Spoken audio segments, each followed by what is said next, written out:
This episode of the Fire Breathing Kittens podcast has a content warning. Content warning. Suicide. If you are thinking of suicide or know someone who is thinking of suicide, please reach out for help. For example, you could visit suicidepreventionlifeline.org. Again, that's suicidepreventionlifeline.org. Welcome to Fire Breathing Kittens, an actual play D&D podcast. Each episode is a standalone episode, so that means you can listen to them in any order. Today we are joined by Olive. Hey everybody. Olive is a bipedal crocodilian. She is a level 8 monk, way of the open hand, taking the courses by correspondence. And she is wearing a white Jedi-style robe and baggy brown pants. Dr. Crud. Well, hi. Dr. Crud has actually changed since y'all last knew him. He experienced a very emotionally scarring trauma on the last episode.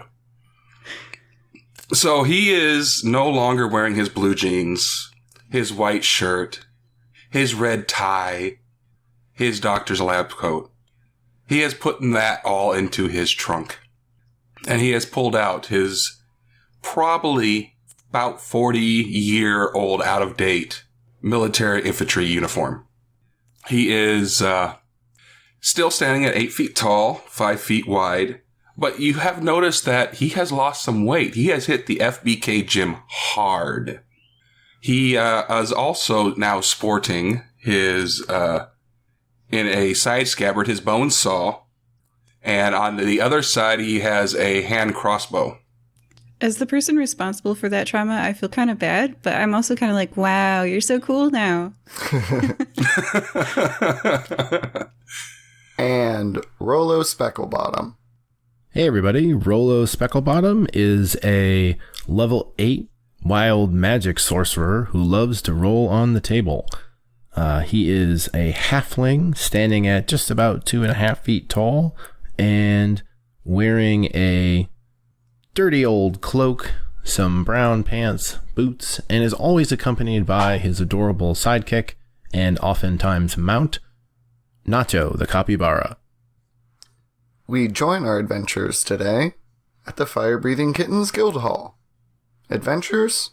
What are you guys up to this fine afternoon? Dr. Crud is seated at the bar, drinking heavily. I can say as one of the people who experienced that trauma with you, Tanager is definitely belly up next to you, going just as hard. All That is the episode Cucumber Tossin' for all the listeners. I won't give you spoilers. I'll just say they're not okay. Olive and Rollo? I am, Rollo is at a table sampling a cheese plate and sharing with Nacho. Nacho is having a great afternoon. Exactly. Olive is into cheese, so she's going to order one of those too. One of those, like, the size of a dinner and the calories for the entire day cheese boards. Oh yeah, I motion you to come over and like sit down and be like, let's have cheese. And then we whisper to each other, what happened to those two? I have no idea, but they look like they need some cheese. I tentatively offered Tanager and Dr. Crud III a cube of Emmental. Dr. Crud will look. Hi, Olive. Do you want some Emmental, Dr. Crud III? What's Emmental? It's a type of Swiss. I looked it up. Oh. Okay. Tanager kind of looks up, and that's cheese. That's not an olive. This is an olive, and he motions to his martini. He'll eat the cheese and then chase it down with whiskey. As Dr. Crud eats the first food he's probably had in a while, a well-dressed courier appears at the doorway of the Fire Breathing Kittens Guild Hall.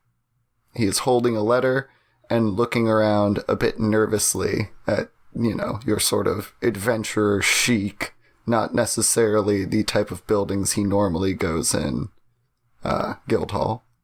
Ah, is this the fire-breathing kittens? I have a message to deliver. That's us. What's, who are you looking for? It is addressed to whomever takes the letter. Oh, that's me. Ah, yes. And I walk over and take the letter. He hands you a neat envelope with a wax seal and quickly scampers away. Thank you. Have a lovely day. Bye. Okay, so I bring it over to Olive, and I'm like, hey, Olive, we got this. Do you want to crack this, or do we throw it on the pile? Is there like a procedure for this? Nulisag's been recovering recently, so we've been writing the jobs flyers ourselves. I improvise, and I open up the letter and I pocket the seal. So the letter says as follows. I regret to inform you that I have been murdered. The exact time and location is unknown to me, but it is an undeniable fact that I have met my end. Because of this, I have taken 2 actions. The first was to secret away my will from the prying eyes of the vultures that encircle me. The second was to send this letter to the fire-breathing kittens so that the guilty might be made known and my fortune fall into the correct hands. Please ensure that the sanctity of these final 2 wishes be made true. 1. Canebarrow Court, whenever you arrive, soon. Memento Mori, Barrett Dillahunt. Postscript. Of course you will be paid for this job. I've recently sold a valuable piece of art and would be happy to transfer over the earnings of the sale to your guild, totaling 20,000 gold pieces. So long as that you find who has caused my life to end. Also, you can keep the pen. Can I have that name again? I wasn't fast enough with the quick draw pen. Barrett Dillahunt. Thank you.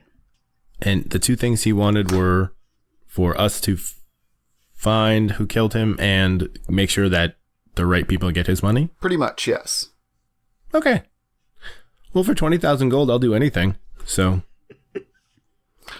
Yeah, so you have an address, and it just says whenever you arrive, soon. I like look over at Nacho, and I'm like, let's go, boy. He makes animal sounds. I'm unfamiliar with the noise. Exactly. Olive, do you want to take this with me?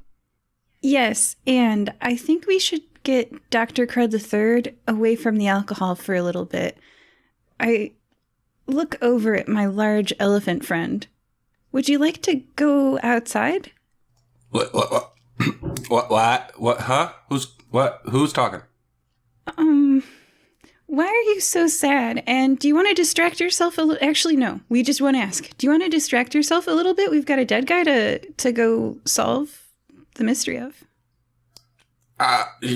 Sure. Okay. He will. Dr. Crud. Yeah. When you're feeling bad, sometimes it helps to do something good. And also, 20,000 gold. Do you know what? I need to start this investigation anyway. So maybe they'll know. Okay. Aww. He'll stand up. Immediately, everything rushes to his head and he keels over. Oh gosh, Rollo, you get him. And then I try to get Tanager, but he has fully passed out. So I carry him upstairs and lay him on his side on a bed, like wedge a pillow. Did you just ask the halfling to get the 8 foot tall, 5 foot wide elephant man? What do you want me to get him? Oh yeah, I got him. He's right there. You can get this little in my pack. There's a small flask. Grab that real quick. Okay, I grab that and I give you the flask. I pour it into your mouth. Dr. Crud drinks it. shakes his head, and stands up. All right, I'm good. Let's do this. I have a question, Dr. Crud. When you were drinking the alcohol, were you drinking it through your trunk as elephants do, or were you drinking it through your mouth? Because I want to imagine that you were drinking it through your trunk. That's how I was drinking and talking to you at the same time. Yes. All right. That's awesome. Thank you. It really completes my day. The image of a sad elephant in the bar with like a mug of beer and then the nose just like snaking over to it, sucking it up like a vac. And he's complaining the whole time, like, this really sucks, and the beer's just going down. Oh man, that's a bartender's worst nightmare. Okay, so with that, the group hits the road. It is not incredibly difficult to find this place. Short carriage ride away in sort of the nicer part of Nicomoy. Atop a cresting hill, there sits a lone palatial manor house. As you approach, you notice that the grounds are meticulously kept. It appears to be 2 stories with sort of a spire in the front left side. It comes to like a very severe point, like around the 2nd floor. And you see that the double doors leading into the manor are open at the moment. So is this a dead guy's house? Do you know where we're at? There's like a stone gate barrier like edge, and it's got the one cane barrow court carved into it. I point to that and I go, we're at the right place. All right, doors are open. Let's not even bother knocking. You've changed so much. You're supposed to knock before breaking in. You know what? I've come to a lot of... It's complicated. We'll talk about it later. The old Crud is dead. Dr. Crud, who hurt you? Listen to last episode and you'll find out. Eagle-eared listeners will know. Breaking the 4th wall there, all right. Hey, you break an elephant's heart, he breaks the 4th wall. Fair enough. An ornate cobblestone mudroom sits inside the grand doorway of Dillahunt Manor. There are brass hooks sitting on wooden walls for hats and scarves to sit delicately. Carved coat racks near the edges of glowing vents, lowly dry, mildly damp coats. Also, there's a light rain outside. And tightly woven mats scrape away the mud and grime from your shoes as you enter. Is the door to the main house also open? Yes, it is. It leads to a... Dr. Crud will just walk right on through. Cool. A massive stone staircase dominates this room, wide enough for a carriage to go up. It leads to a 2nd floor, which is terraced by a square balcony that looms over the lower floor. The dark wood motif continues into the rest of the house, but the interior walls are lined with emerald green walled paper, gold leaf pattern. There are a number of people in this room who all look at you very, expectantly as you arrive. An older, but still, incredibly beautiful half-elven woman stands over the balcony, staring at you with dark eyes, holding a glass of wine. A smiling drow with, a sharp haircut, little round, nez pinch, sunglasses, kind of stops his conversation he's having with a heavily tattooed and, very rotund Dwagar, and a middle-aged human man in a seersucker suit. And then, 2 humans, both in noble attire, one looking much older than the other, clearly stop, mid-heated discussion as you enter. The younger one speaks first. Are you the constabulary? Yeah, show me to the dead body. Oh, yes, right this way.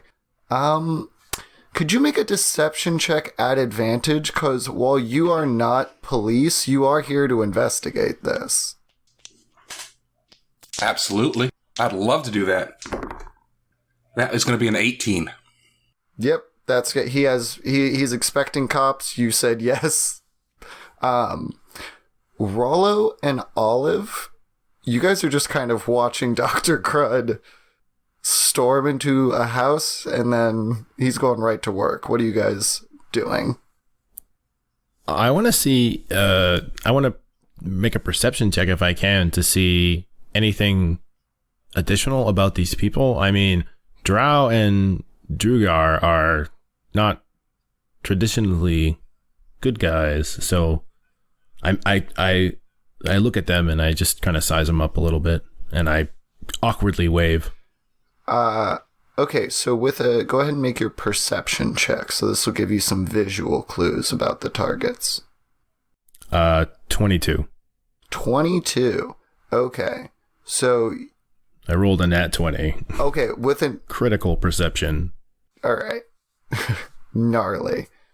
This drow is as slimy as he looks. This man is like very delighted to be here, and you can you see the rest of the people in the house sort of shooting him glances like, why are you here? And he just responds with like a just greasy used car salesman smile back at him.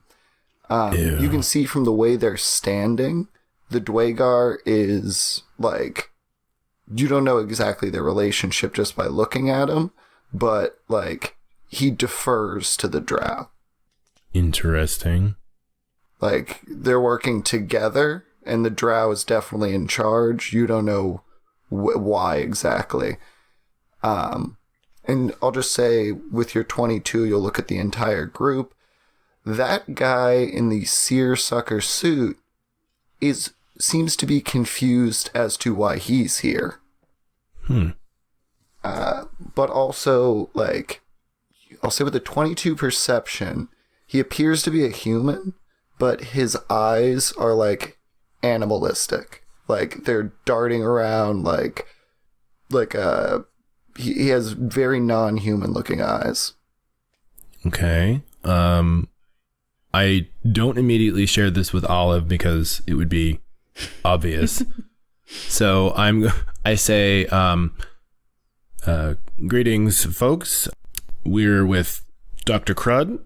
Do you mind if we also take a look around? Trying my best to seem professional. The older noble who is arguing with the younger one says like, yes, please.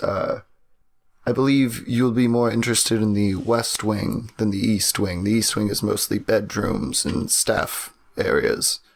But please, the house is yours to explore. All right. And may I just ask what your relationship is to the deceased? Why, I am his elder brother. My name is Regal Dillahunt.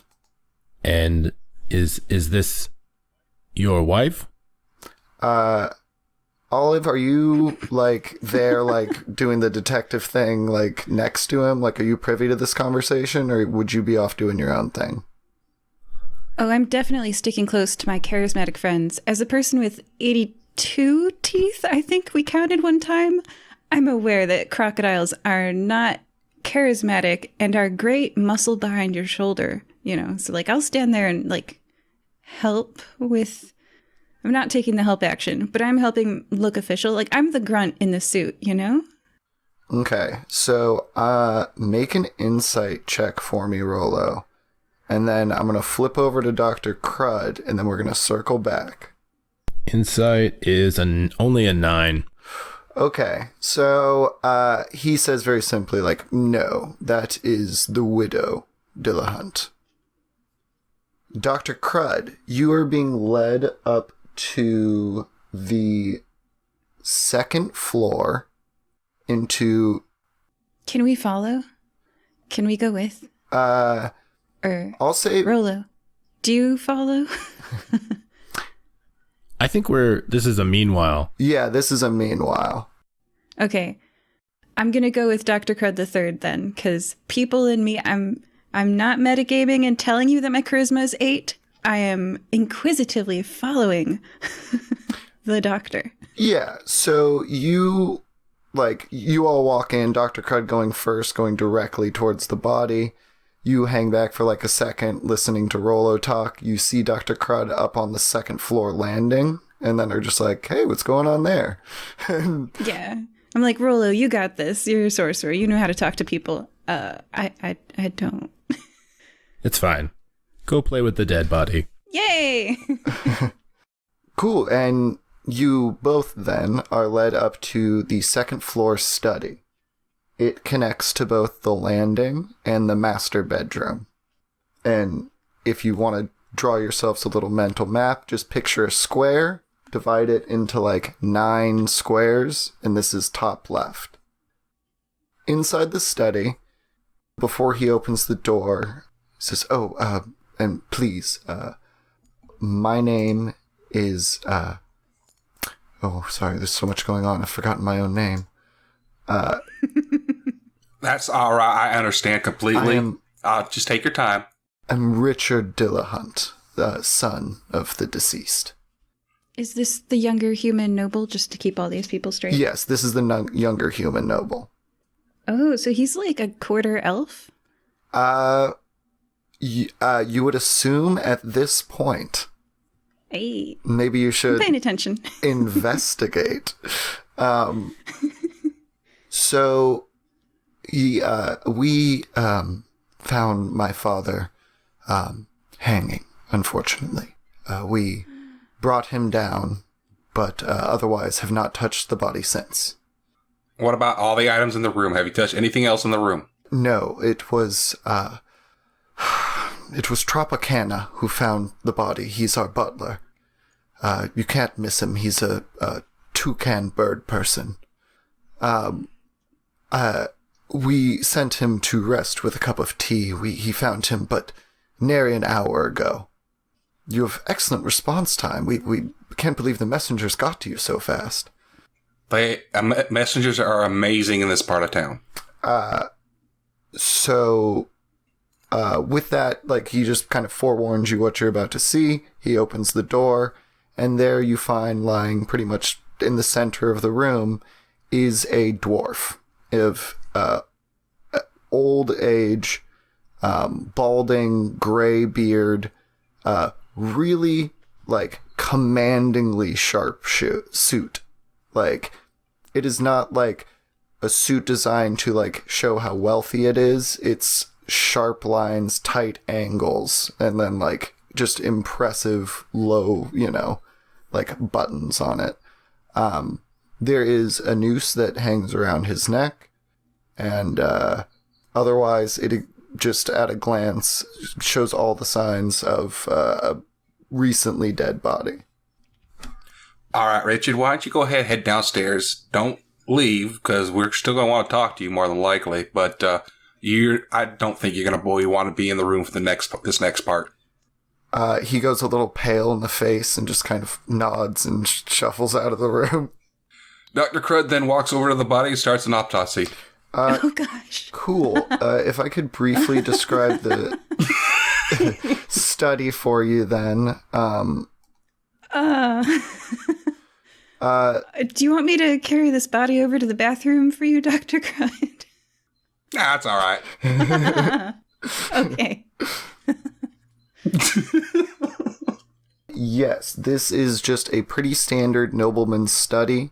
There's a desk with a high-backed chair, though it's sized for a dwarf, so it's about a regular-sized chair, with its back facing, like, a big set of bay windows that overlook sort of his meager grounds. Like I said, there's a desk, grandfather clock, hearth with a small couch next to it. You see a table has been moved aside, and basically that is where they placed the body. If you look above, you see that exposed ceiling beams. There's the other end of the hangman's rope, so to speak. Okay. So, medicine check, please, for your autopsy. We'll get there. I just wanted to say, because of his recent change in fundamental principles, he is no longer a field medic. He is now a quack because he had to give up his pacifism. So he's got a new ability called kooky surgery. Oh, no. That he's going to use. I can perform a surgery to examine a body, noting recent damage and any disease or infections in their system. And since this is a dead body, I won't have to worry about the rest. I also have an ability called Organ Harvest. I can collect up to 1d4 organs from slain creatures. And I can use them on rolls later in the game if I so wish. So I'm going to do that. I'm going to do both. I'm going to take out my bone saw and start the autopsy. Okay. I think it's very important that we clarify the order in which you do things to this body. Oh. Are we immediately starting with kooky surgery? Because that might affect the way it looks in general. Well, I mean, the ability called kooky surgery. Okay. I mean, it's still an autopsy. Okay. A professional autopsy. And I know for some reason I can't say that word correctly right now, but you know what? Oh, well. All right. And then afterwards, I will harvest 1d4 organs. So, okay, good. And that is how an autopsy, it's a fun word for saying you cut them open and you take the parts out. But usually the doctor doesn't keep them. On their person, in their pockets, not so much, but... So, you strip him down, I assume. Yep. And... You gotta be naked for the autopsy. What was the exact effect? You can determine any infection or... Any recent damage, any disease or infection. Okay. Could you give me... Yeah, just give me a medicine check on top of this, just to see how hard you, succeed on this. Oh, yeah, I figured I'd be having to do the medicine check anyway. Yeah. Oh, that's nice. I rolled a 17 and plus my 8 in medicine. Is that a 25? Okay, so just a little behind the screen funsies. All my challenges for this adventure cap out at a 25. So you really just slam dunked the autopsy, my friend. Well, my first roll was also the best skill that I am able to have. So, I mean, it was foretoned. You are Dr. Crud. Yeah. Yes. And you are showing it, my friend. So I'm going to start at the very simple, fact. He's dead. He is dead. This guy is not any sort of, no, but he died for multiple reasons. You can see, basically as you remove the noose from the neck, there's, small lacerations, under the noose. You can tell by, the fact that his eyes are, they should be going, somewhat milky by now, are perfectly intact. And then you check a couple other things, and you've seen this before. It's blackroot poisoning. A very, somewhat common, very painful, and, pretty hard to cure if you don't get responded to in time. You also see faint magical burns around his ears, and there seems to be blood coming from his ears. So you get the idea that and you see that there is a bit of time between each one of these injuries. And with the 25, I will say, as you move into the organ harvesting phase, these organs are not entirely dwarven. Oh, this can't be any of my handiwork, can it? No, I don't believe so. No goblin parts in there? No goblin, but it's the parts seem like rough approximations of organs, almost like chilled. Like if a kid was to try to draw like a heart, it's kind of like actually shaped like a heart, and like the liver is just too round. You know, it should have more like flaps and connective stuff to it. And they sort of slide out of the body. Olive just looks like, so what's going on, Doc? What'd you find? Well, actually, Olive, let me roll this D4 real quick, see how many organs I get that are not fake. I get one. I get one organ. So I take his brain. Cool. Oh, also, the body died 1 hour ago. Ooh, okay, 1 hour. Which is right before they found him. Ooh, that puts Tropicana in the crosshairs. Okay. Well, Olive, first and foremost, it's really cool. Second, he did not die hanging. He did not kill himself. What seems to have happened is he was poisoned, cut open, harvested, and then put up to hang like he committed suicide. And it happened an hour ago. Huh. They tried to fake him killing himself. Well, that's just appalling. You guys, when you say an hour ago, you received this letter 45 minutes ago. Dr. Crud III, didn't we receive that letter 45 minutes ago? Yes. It did come off. You know what? I was drunk, so I guess I was extremely drunk. I'm going to have to say, I guess so. You have more area of knowledge and expertise in that than I do right at this point in time. I'm going to not leave you to the work. I'm feeling a bit hungry with all these organs around, so I'm going to sneak out of the room before I start to drool, and I'm going to go back to Rollo. I'm a crocodile, you guys. Come on. And go back to Rollo, and I'll whisper to him as we, I guess, start his scene. I'll be like, dude definitely did not kill himself, but someone arranged it to make it look like he did. Got multiple causes of death there. Possible multiple killers, question mark? Okay. And those organs looked especially delicious. Like, one of them looked like the perfect heart. I wanted to snack on it like a gummy candy, so I got out of there and came to you. Also, was it like 45 minutes ago that we got that letter? I can't remember. What do you think, Rollo? Wow. That's a lot to process. I would like to do a meanwhile, because Olive was in the room with Dr. Crud while he was doing the autopsy, and I imagine that took some time, leaving you alone to speak with some of the people. So, chit chat. I didn't want to leave you out of the loop. I wanted to make sure you got that info. well, yeah. This would be pre-info, though. Yeah. So now you can come back with some of your own info in response.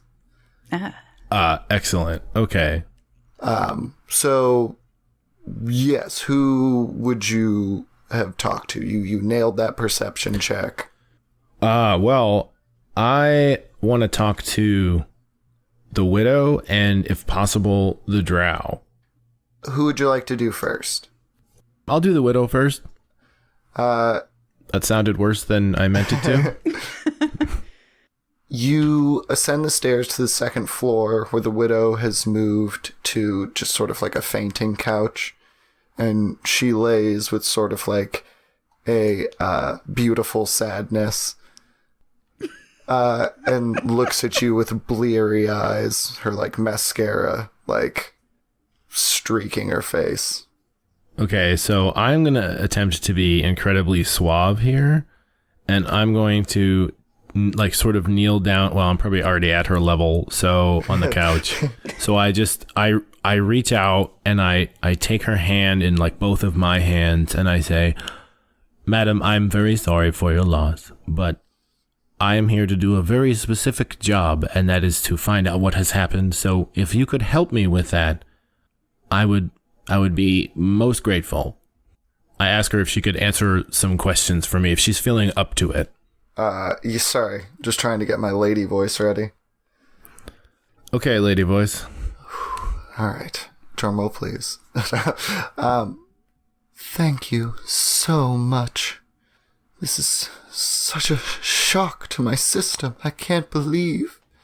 He was always such a commanding man.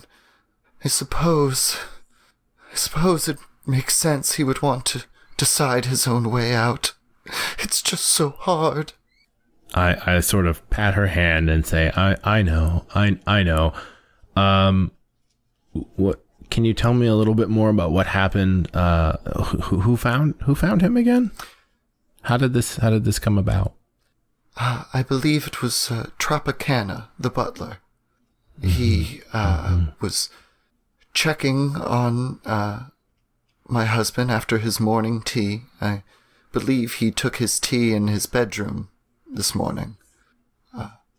And he discovered him hanging. Had Barrett said anything over the past few days that gave you any inkling as to his plan here? No, but Barrett has always been erratic, especially in business. He's famous for buying huge amounts of stocks in companies the morning before they end up hitting it big. Mm-hmm. Interesting. Is Tropicana still in the house? Yes, I believe he's in the servants' quarters. Okay, great. I'll want to talk to him as well, but I really appreciate your time, and I may need to come back and talk to you in a bit. So, just hang out and know that we will get to the bottom of this. She just sort of sighs wistfully. Okay, and now I'm going to mosey over to the drow and see what I can find out from this guy. Cool. So you head down to the lower floor. You see that the man in the seersucker suit has left, is no longer there. And the drow and the Dwagar were also seeming like heading off to towards the upper left square on the first floor. Mm-hmm. Which they have the door open and you can see it's like a sitting room in there. Okay. But you can, very politely, they'd kind of turn, see you, and you can just wave and be like, hey. Gentlemen, do you have a moment? Of course. We were just about to sit down and have a glass of brandy. Would you like to come with us? Yes. Let's go to the sitting room and where we can talk privately. Cool. So, as you enter the sitting room, I'm actually going to cut away briefly to Dr. Crud. Could you make a perception check, please? Sure. Dr. Crud will roll his perception check as he's wiping his hands off of the guy's clothing, cleaning his hands off. Perception is... Okay, that's going to be a 13. 13, you hear, it almost sounds like voices. And then we will cut back downstairs to, Rollo. So, Rollo, you sit and, get a glass of liquor poured for you. And, the drow says, please, what's going on? Oh, about, that's right. Old Barry kicked the bucket. Finally decided to buy the farm. Are you a business associate of Barrett's? He can't even, hide how, shifty, he feels about this. Make an insight check as he goes, yeah, I'm a business associate. Doesn't sound like he should have to. It's,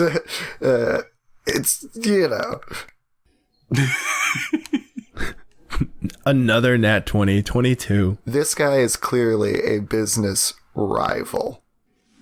Ah, okay. Interesting. So, what's your name, sir? I'm Rollo Specklebottom of the Fire-Breathing Kittens. Oh, I'm Blythe Horde. Blythe Horde. And your associate?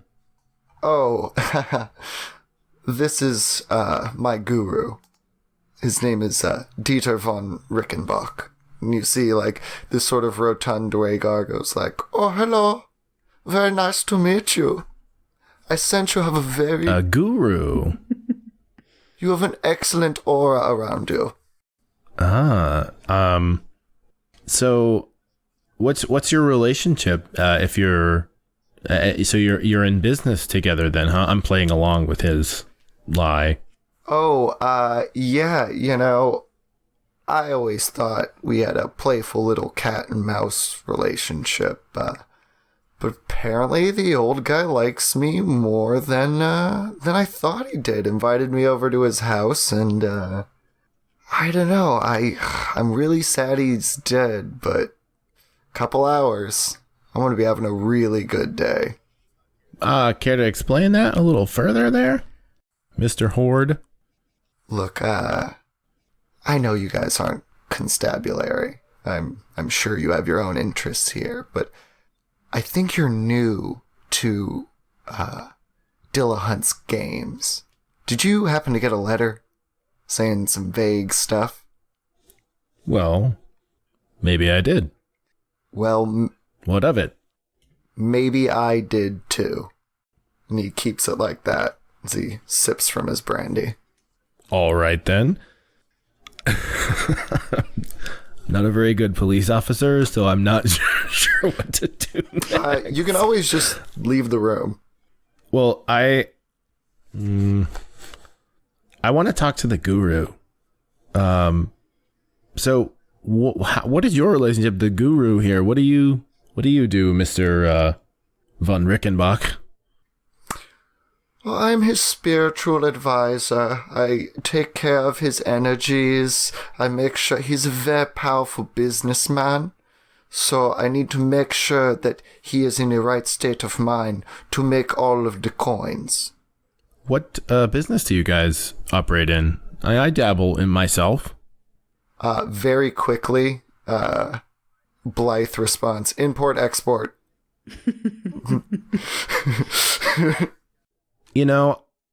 I have worked in import-export before. I know what you mean. It's a very lucrative business depending on what you're importing and exporting.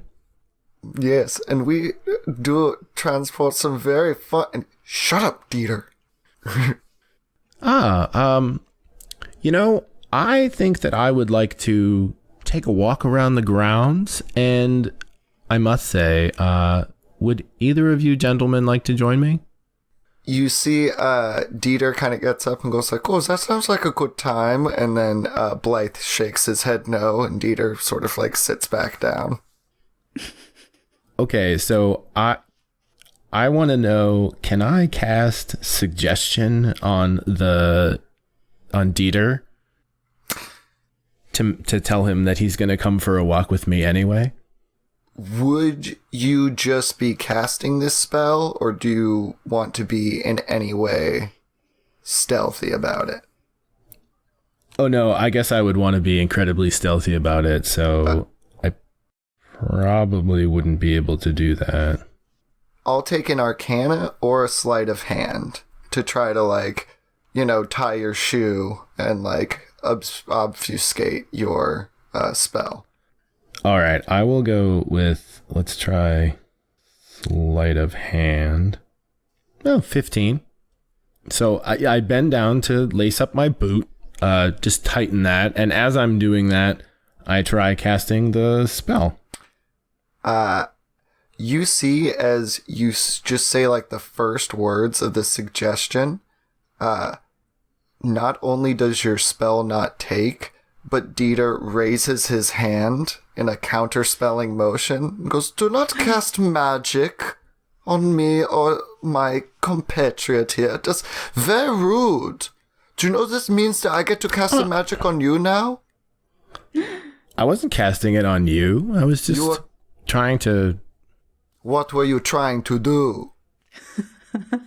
I was going to use prestidigitation to tie my shoes super tight because I'm really bad at it and it's embarrassing. So, thanks for bringing this up. And I'm going to try to bluff my way out of the situation here with a deception check. Please, as you see the true purpose of Dieter. 23. Oh, yeah. Usually Dieter just goes like, okay, and sits back down. Please don't judge me, Dieter. My parents never taught me how to do it. It's a source of constant shame. It is very okay. There are many people who use magic in bad ways. It's nice that you do it in fun way. If only we had Velcro in this world. Ah, yes, the great wizard Velcro. He used magic in the most fun of ways, but unfortunately he has passed. The magic has been lost to time. And I think about this time would be when you and Olive run into each other. Yes, I leave and run into Olive. Oh, can Olive enter the room and do that thing where the bodyguard leans against the wall? Like, I don't have a suit and black sunglasses on, but I have the stance of a person who does. Arms folded, like... Yeah. And then I, like, lean into you, touch my ear, and whisper at you and give you those informations. Okay. Olive, let's take a walk around the grounds for a moment. That is a great idea. I just, can I have, like, 10 minutes here? Okay. Okay. I want to, like, lean against the wall so that people forget I'm there. And then I want to do a perception check and observe where the guy in the seersucker suit who is confused as to why he's there is. Is he in this room? Okay. He is not in this room, but basically if you lean like on the opposite side of the wall in the first floor landing, you have a pretty good view of both like the upstairs, the downstairs. There's very few hallways that aren't in the servants' areas. So like, you can pretty much see the movements of people around the house. So I don't see the guy in the seersucker suit anywhere? He was not in the room with Rollo, Blythe, and Dieter. Interesting. He had left, he left before, at some time between the autopsy and Rollo's discussion with the widow, Lily. I definitely agree to walk around the grounds with you, and I'm keeping an eye out for that guy in the seersucker suit. Okay. As we are walking around the grounds, assuming that we make it out of the house alive, I say, Olive, I don't know what you found up there. Oh, no, I do, because you just told me. We've got some weird stuff going on here, too. We've got the widow, who is pretty concerned. She seems pretty legit. We've got Tropicana the Birdman, who was the first person to find this guy. And then I definitely just ran into some super shady characters, the Drow and the Dwagar, and I fill her in about, them and my quick cover with tying my shoes. If anyone asks, I can't tie my shoes. Smooth move. I'll keep it in mind.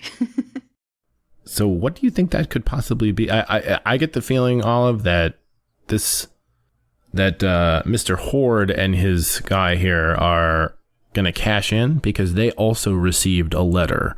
So I feel like something nefarious is going on with this man. Possibly even with the letter delivery system. I mean, do you remember any details about the person who gave us the letter? They had a sharp suit. Is that... Was it the same guy? Was it the seersucker guy? Yeah. You would have... it was assumed that it was just a fancy letter delivery service. Like, he had on, like, a somewhat recognizable, like, getup. Not to give you just a direct hint, but the letter delivery guy, not a lead. Okay. So all right. Your letter came, and from like getting over here and stuff, I might have messed up the timeline a little bit, but there's no way you could have received the letter if this guy died an hour ago. He would have to have written it post-mortem. Well... Oh, we should examine a handwriting sample. My question is, if he had a spell that was triggered to go off the moment he died, like, I don't know, magic, I'm a monk, I don't understand their arcane arts, And I'm like, that's possible. I don't know.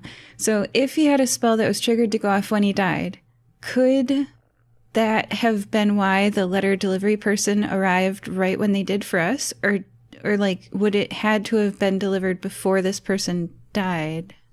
And is the delivery person, like, is that service common in this world?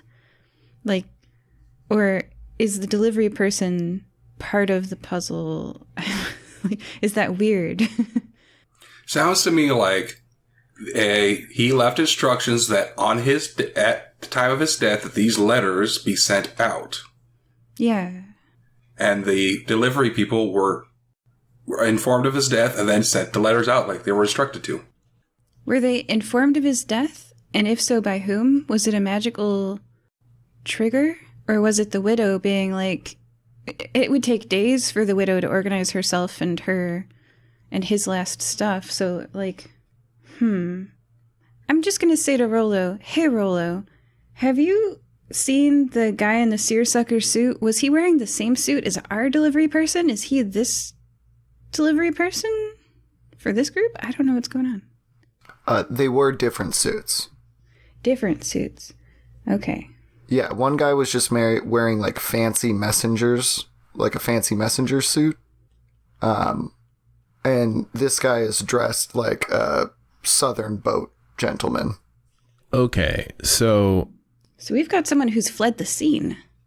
Yes. That's bad. With that thought, I'm going to cut back to Dr. Crud, who has just finished like the autopsy. You've stitched him up. I doubt you're not going to just leave him open, right? Yeah, I am. Yeah. But yeah, you're cleaned up and you can resume your actions as per usual.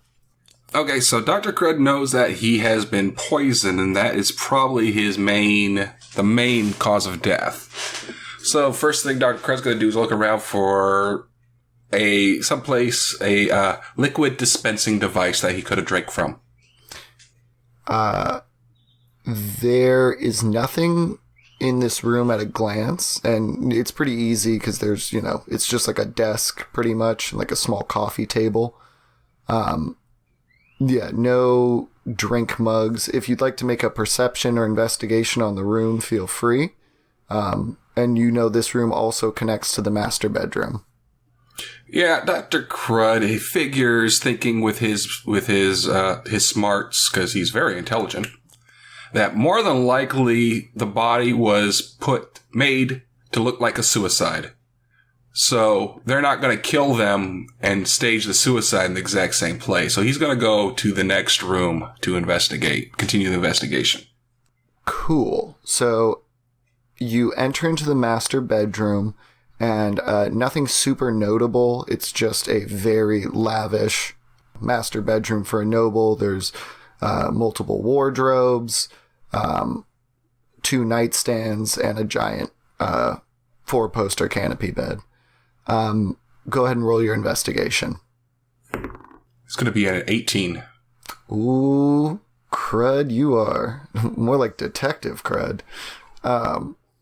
You find, as you're like looking around every corner of this room, the broken handle of a teacup that's sort of scattered under one of the wardrobes. And Dr. Crud will collect it. You also notice, just from searching around everywhere in the room, there's a small journal in a secret compartment in his nightstand. Dr. Crud can read, so he's going to read it. It is a bunch of very vague statements with a time and date next to them. Things like golden crown atop a mountain, white birds. Near the docks, explosion, green smoke. And then you see the last entry dated about 4 hours ago. Vultures. Reaper. Just those 2 words? Just those 2 words. Oh, we're changing from 3 to 2 now. Dr. Crud will jump on the bed while he thinks. It does a nice creak, but this is a very well-made bed, so your weight supports it. I'm definitely picturing you like laying on your stomach with your like legs bent and your feet like kind of kicking in the air like a schoolgirl reading the diary. Yeah. Oh, absolutely, yeah. And then Turning the page with your trunk. And then as he digests the information, he's going to jump on the bed. Cool. So I think we're all... I think the bed needs to make a strength check. Yeah. As long as he doesn't bounce. Oh, isn't that what jumping is bouncing? Oh, I thought you just meant like a good flop. Okay. No, he's jumping. The bed maintains, but everyone in the house can hear the creaking of an elephant jumping on a bed upstairs. Too many elephants jumping on the bed. So yeah, I'll say as that creaking noise emanates through the house, we can cut back to Olive and Rollo. Someone fled the scene of the crime, Rollo. Yeah, I know that is bad, and I do think that we should investigate that. However, I have a strong feeling that the drow is up to no good. It seems like he's a rival businessman, and you know, given the fact that these notes probably didn't come from, I'm thinking didn't really come from Barrett. I think they came from someone else. I think they're forgeries. Because they also got a note, and it sounds like he's going to be the beneficiary of this guy's will, his rival's will. And we got a note saying, make sure that his will is taken care of.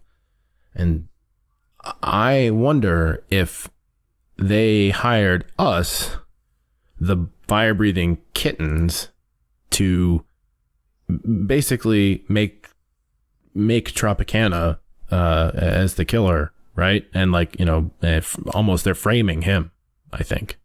But we should go talk to him. But that's my working theory. Talking to Tropicana sounds good. Let's do it. Did my theory make sense? Did I communicate that accurately?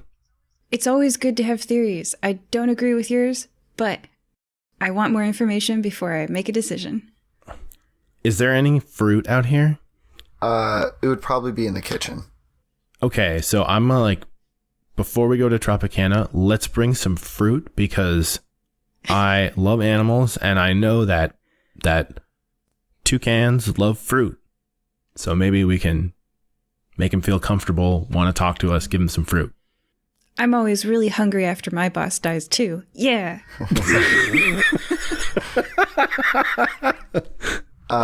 Listen, I said it was an idea. I didn't say it was a good idea. Oh no, I'm on board. I head into the kitchen. You are met with a very beefy looking orc in like a traditional French chef's outfit, though he's ripped the sleeves off and his arms are covered in tattoos. I love him.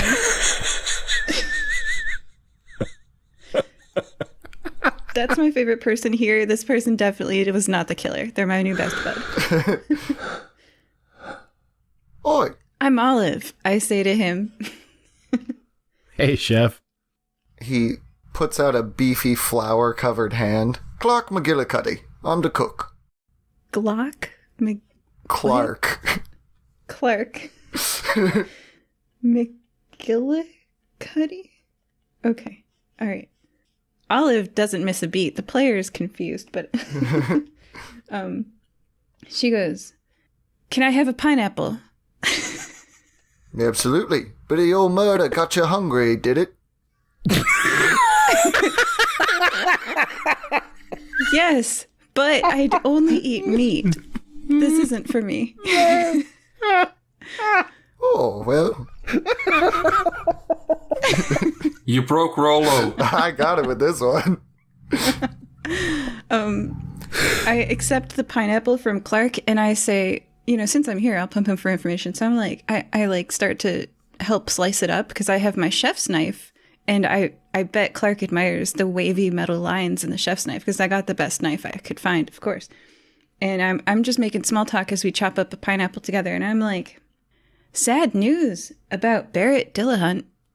Oh, yeah. Nice man, though he liked his meat cooked well done, which I cannot abide. Ugh, no.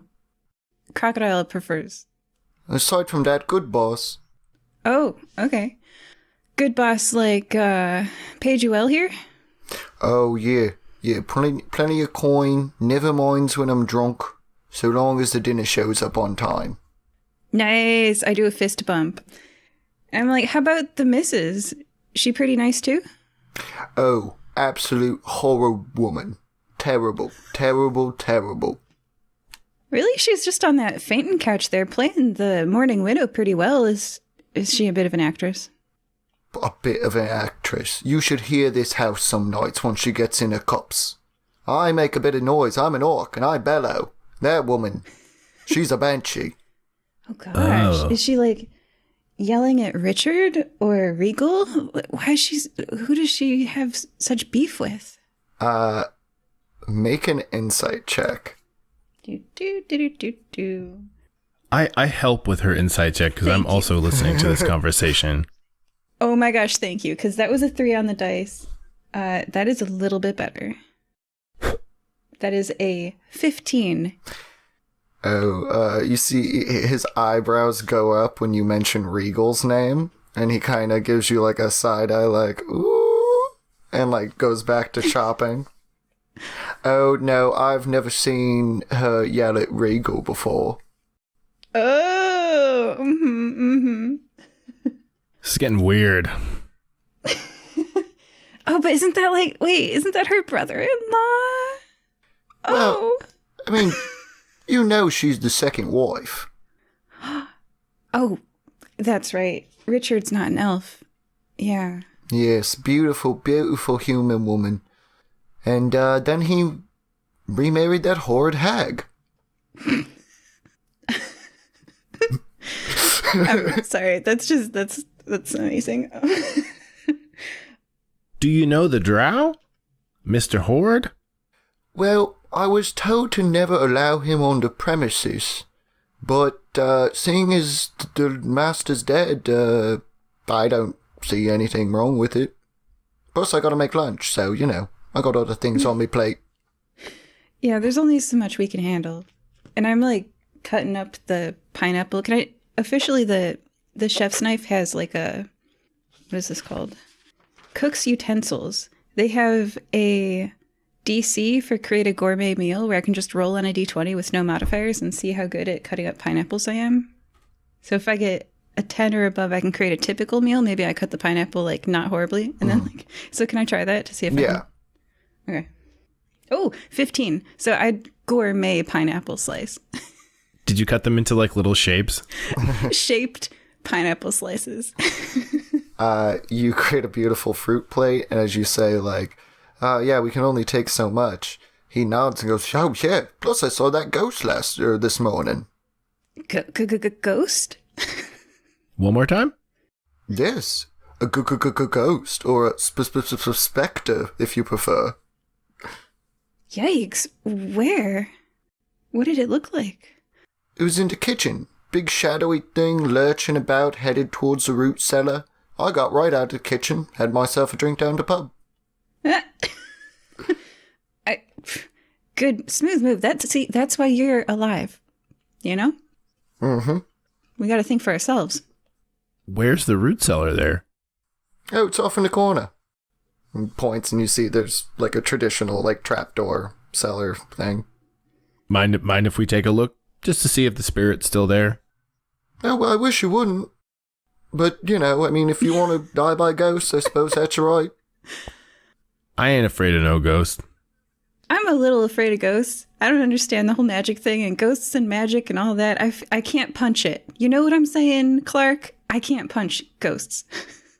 Tell me about it. Plus, you ever see one of them Eastern hungry ghosts? Destroys a kitchen. Don't even enjoy it. Oh, no. Terrible. Oh. So with that, you guys sort of loom over to the supposedly haunted root cellar. Olive, the 5'10" crocodile, is cowering behind Rollo. All right. Is Dr. Crud in here yet? Is he found us? I was just going to cut back to Crud. Okay. Crud, you've read most of this journal by now. Mm-hmm. And you can put together, it seems like a dream journal. Okay. After, like, reading the whole thing, you see the day, or the times are always, like, middle of the night or, like, early morning, you know. And sort of the vague imagery that it invokes seems dreamlike. So he was dreaming of his own death for that last entry. That's what I was kind of already getting to in my head. After spending some time bouncing on a bed reading a book, you confirm your suspicions. So you join us right as I'm snapping the lid on the Tupperware of the ornately carved pineapple?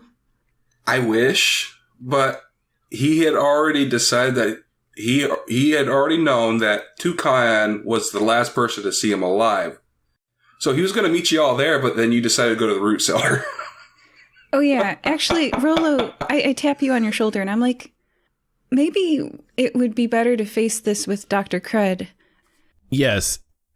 I'm not afraid of no ghost, but wouldn't it be better to have Dr. Crud with us? You know, you are right. I wonder if the ghost that the drunk chef found wasn't really a ghost. So maybe we just don't go in the root cellar until Dr. Crud's with us. Let's go talk to Tropicana where he is then. Yeah. So I guess we'll meet Dr. Crud on the way to Tropicana. On the way out, I put like a heavy thing on the root cellar door and I'm like, don't go in there, anybody. Danger. You meet up with Dr. Crud just as his foot goes into the door to kick it open. Cool. So if you guys want to have a quick confab, feel free. Or we can just go right to Tropicana. I do want to tell Dr. Crud III that we are new to this investigation, but have already lost a suspect. So if you see that person in the Southern Boat Gentleman seersucker suit, just, let me know, because I wanted to talk to them and they're gone. So killer ? Missing, I don't know, lover, something. Why were they here? I don't know. So keep an eye out. Dr. Crud pauses with his foot in the air. All right, Olive, I'll do that. And then finishes his kick. Oh, and I wouldn't kick that cellar door. There's a ghost in there. Oh no, this is the door to Tropicana's room. Yeah, this is Tropicana's room. Yep. Main suspect. Yeah, kick that one. Cool. So you kick in the door to find the man in his seersucker suit talking to Tropicana while Tropicana sits on the bed. And the man in the seersucker suit is holding a small notebook. Clearly in conversation with Tropicana, who sits on the edge of his meager servant's bed, a toucan bird person in a butler's suit. And they both look a little bit surprised to see the door kicked open. All right, everybody stop right there. This is a constabulary. I am Constable Dr. Crud. Hands up.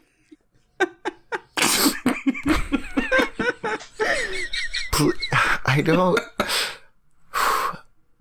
Let's just go with intimidate. I'm gonna forego the deception on this one. Let's just see. You want intimidation? Yeah. I help. I stand menacingly behind the giant guy. Yeah. Well, I mean, they already think I'm a constable because I did claim to be that in the beginning, so I think that would be an advantage in the first place. Further your investigations first. Okay, well, my intimidation would be a +1, so it's going to be a 16. Okay. So you see Tropicana squawk, throws his hands up in the air.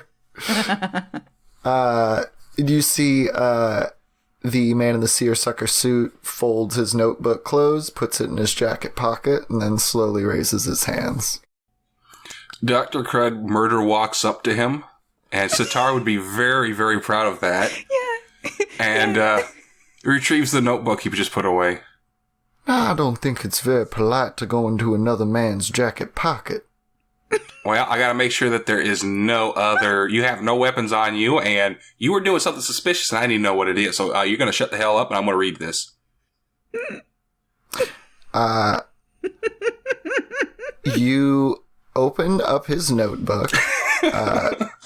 You sort of flip through it, and it just seems to be like a bunch of notes. Again, they're dated.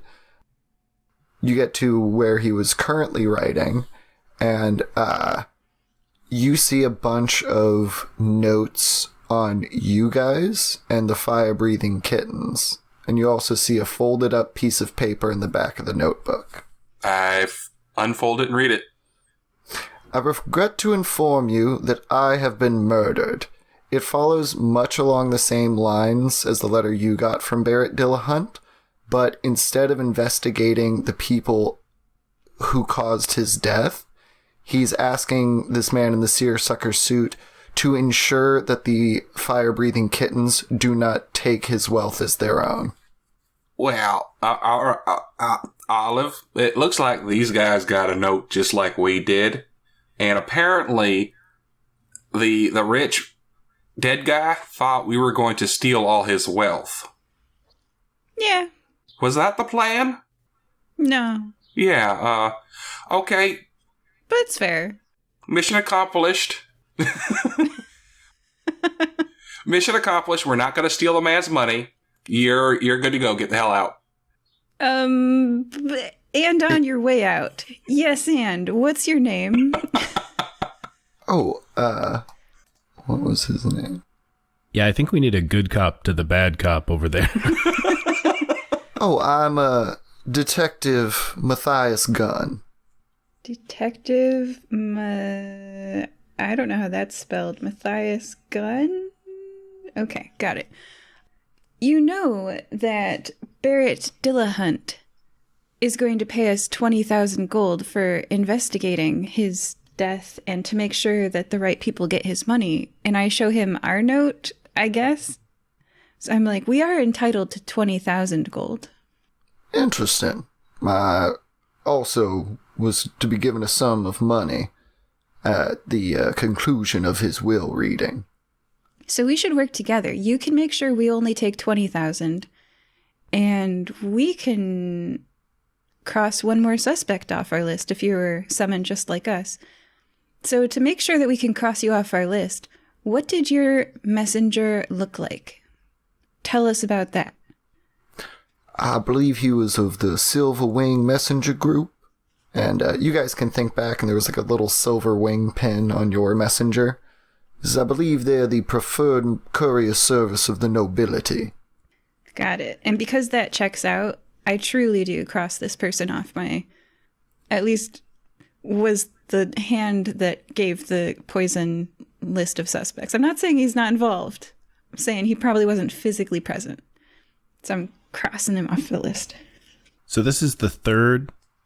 This then is the third mysterious letter from Barrett to different people. Dr. Crud, having read Barrett's secret journal, did you get an idea that the handwriting looks the same here? Oh, We're sure they're from him, because the timing seems a little wonky to me. I wasn't aware I shared that information. Good on me. While we were walking to the... My mistake. I mean, did you find a journal in a secret compartment or anything? And if you did... Reading this journal from this man I intimidated reminds me of reading that other journal. Yes, I compare the handwriting from the letters together to the journals and see if they're all the same or all different. They are the same. The letters that you received match up to even like the oldest dates in his dream journal. Like this was written in his hand. What about the second journal that I acquired from the detective? The note in it or his handwriting? His handwriting. Yeah, he has different handwriting than the letters that you received. Actually, this is his handwriting, so he did write these notes. We're good to go on that. And this is just a dream journal, and he dreamt of his death 4 hours before he died. or actually 3 hours, because we found the journal an hour before, and it was 4 hours ago. So 3 hours before he died, he dreamt of his death. Now, Toucan, Butler, Tropicana, Birdie, did you brought him his tea? Yes, I brought his tea to the sitting room, but then that deplorable Mr. Horde arrived, and he got so frustrated, and they had some sort of dispute. I tried not to listen in, but then he requested his tea be brought to his bedroom. Mr. Horde, you said? Yes, Mr. Horde arrived, it would have been about an hour and a half after he had the dream. Okay, so Mr. Horde arrived an hour and a half, between 2.5 and 3 hours ago. Yeah. At which point, you took his tea up to his room. Did anybody touch that tea between when you brought it to him downstairs and upstairs? I left the tea in the sitting room, and then I left the room. I suppose the tea was unattended for a time while I was out of the room, and Lord Master Dillahunt was talking with Mr. Horde. Well, you better hope so, because right now you're the main suspect for poisoning him. Squawk!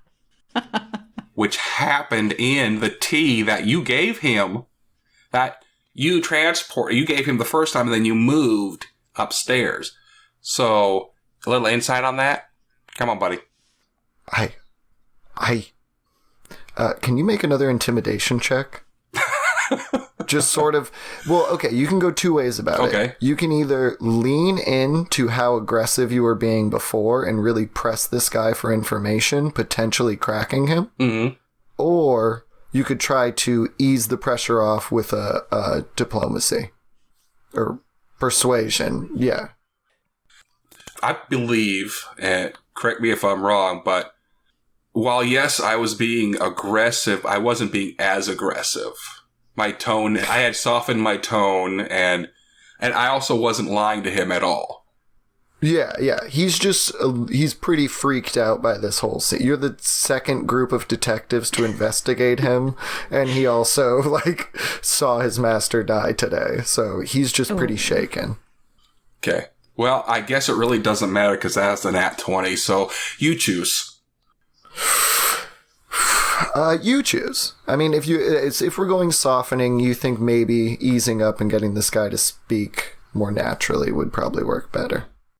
Okay, we'll go with that. So it'll be a 24 in total. I swear I had nothing to do with any supposed poisoning. To my knowledge, I thought he strangled. I don't know how, but I saw the marks around his neck.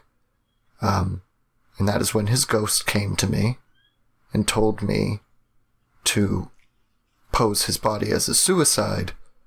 Wait, oh. Ghost? What? Ghost? Yes, it looked exactly like him, but he was standing over his own corpse. It had to have been the specter of some sort. Ghost? A ghost. And this ghost told you to make his death look like a suicide. As a final request, yes. What the hell was his reasoning? The Master's always been a peculiar man, but I believe it probably has something to do with his will. He was constantly sending off adjustments depending on the current favor that his children held in his view. Children? There's more than just Richard? Well, yes, his daughter, Samantha. Though she has not stayed at the manor for some time now. All right, so you do realize that you are going to jail. That's body tampering. He just collapses at this fact. He's just like, it was trying to respect his wishes. Okay, well, next time, respect the wishes in a legal way. Now, I will talk to the judge and see if we can get you a little bit of a lighter sentence because you are cooperating. So where's Mr. Horde? And what is Samantha's address? What Olive said. Samantha's very distant from the house. But, I personally don't know if even Lord Dillahunt knows her address. Ah. And what of the widow? So to answer Dr. Crud III's question, Horde is in the study that's underneath the study where the dead person was found, and the widow's on the balcony in the second floor. Rollo, if you want to go talk to her. Yeah. I know, I wanted to know, Tropicana, what, if you had any information about the widow in relation to the will? I hear she's a wonderful woman. Yes, and I kind of like wink. She, I do not know the details of the will, but I understand the control of his business, investments. That is what really is up for debate. I don't think he ever planned for her to take over the business. Did you and she get along well? I do my duty to the house. I have no close personal relationships with my employers. Can I do an insight check on him as he says that? Sure. Because, everybody's got an opinion about their boss, right? Well, I wish I could have some of the 20s that are floating around here. So, I got a 9. Yeah, he it's just a very flat servant, plaster response. Man, you are such a well-trained butler. You must have been to butler school. They must have, trained your poker face. Wow. So professional. Thank you. I try very hard.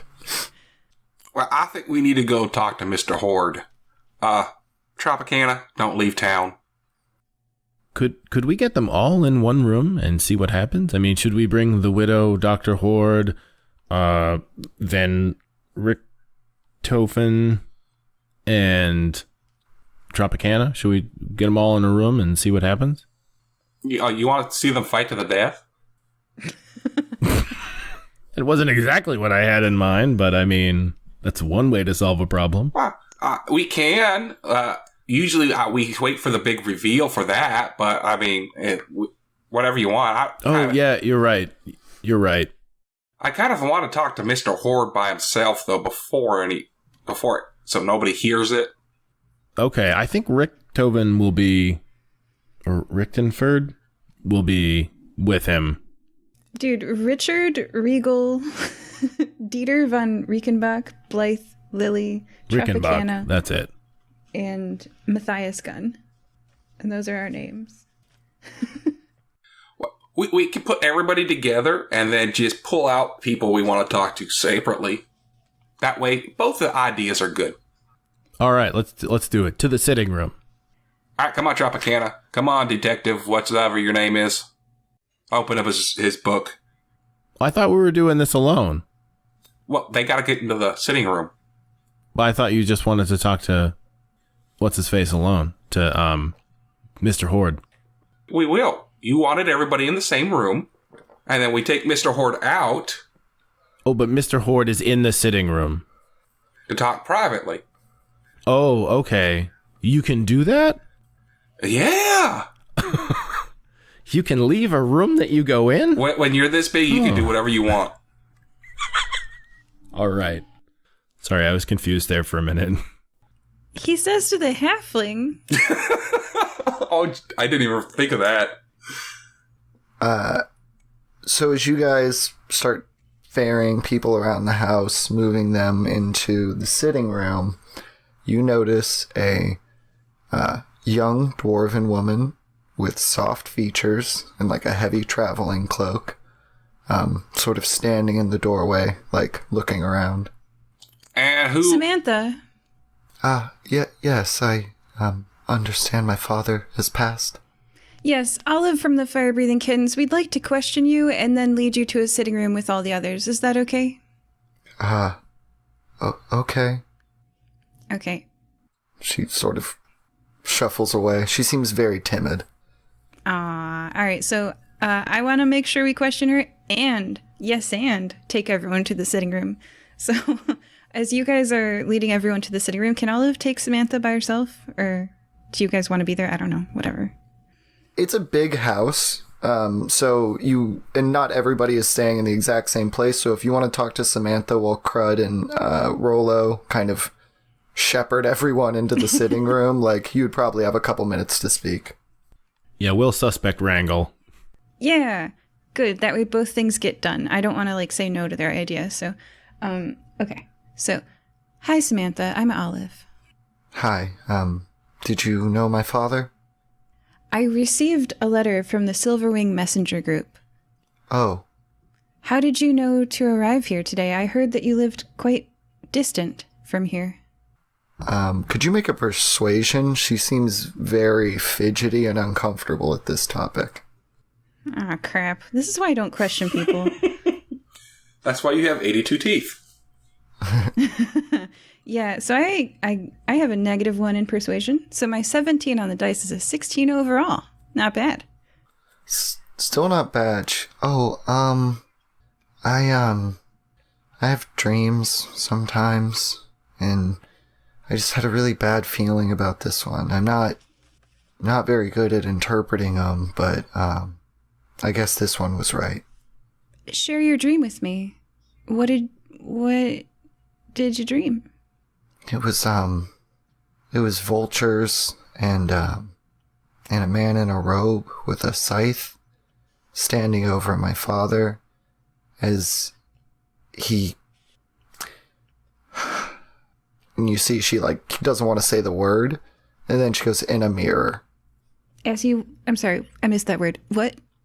She saw a video of, dreamt of vultures flying over him, death in front of him, and then him killing himself in a mirror.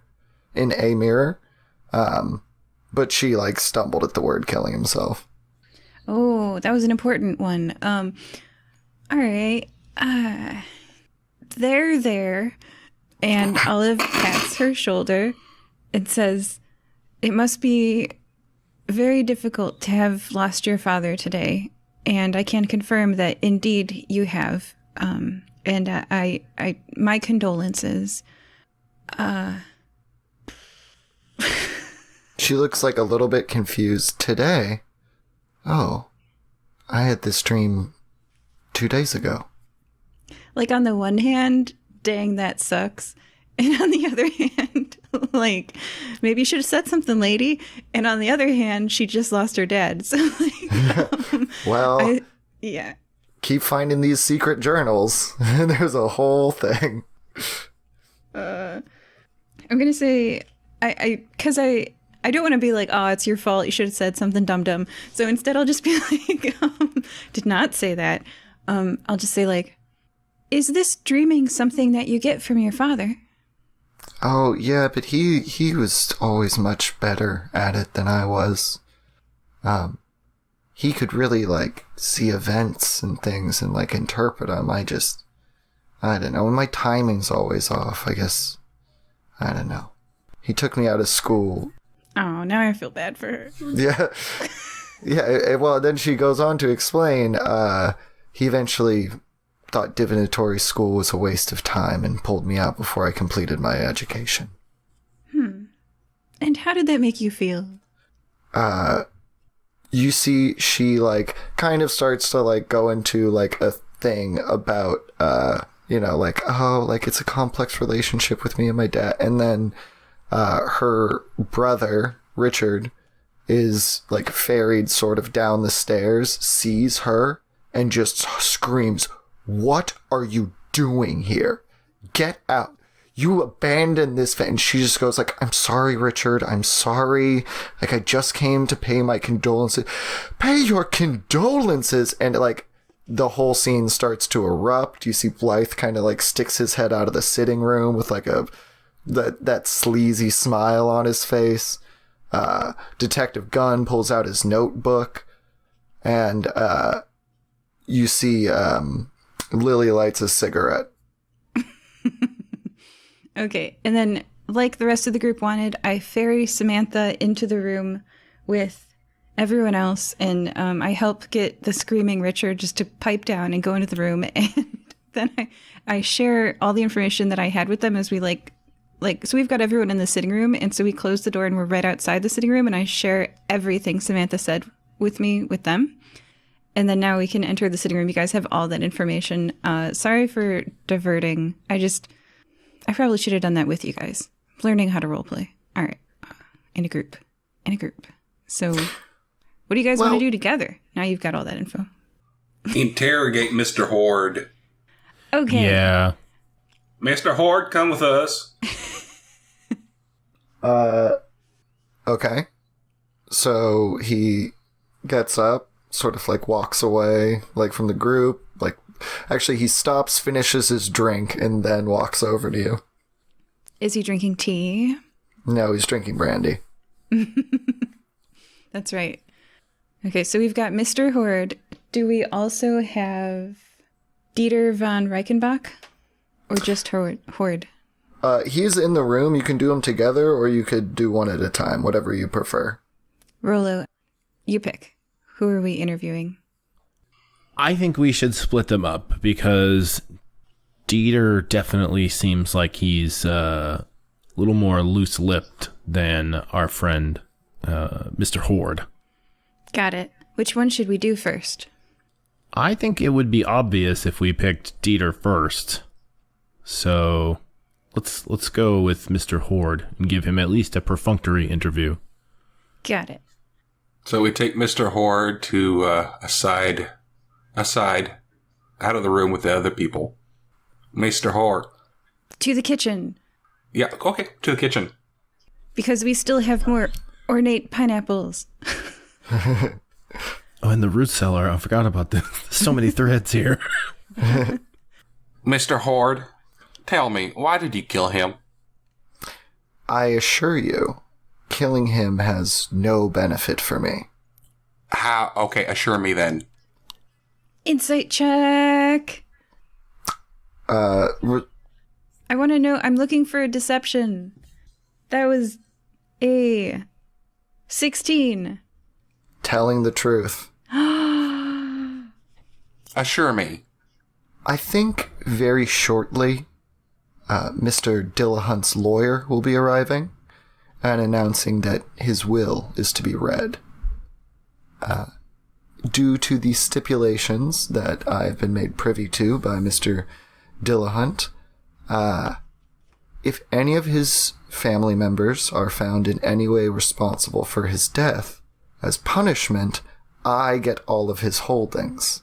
So again, the knife cuts two ways. If I'm found responsible, it goes to his children, but again, I was never in his will until, as far as I know, this morning. And why did he put you in the will? Who are you to him? I'm his most intense business rival. Most intense business rival. Yes. You want to define that for me? Well, you understand how warriors hunger for battle with another capable warrior? It's no fun just killing grunts. Says you. Well, I am a true mercantile warrior.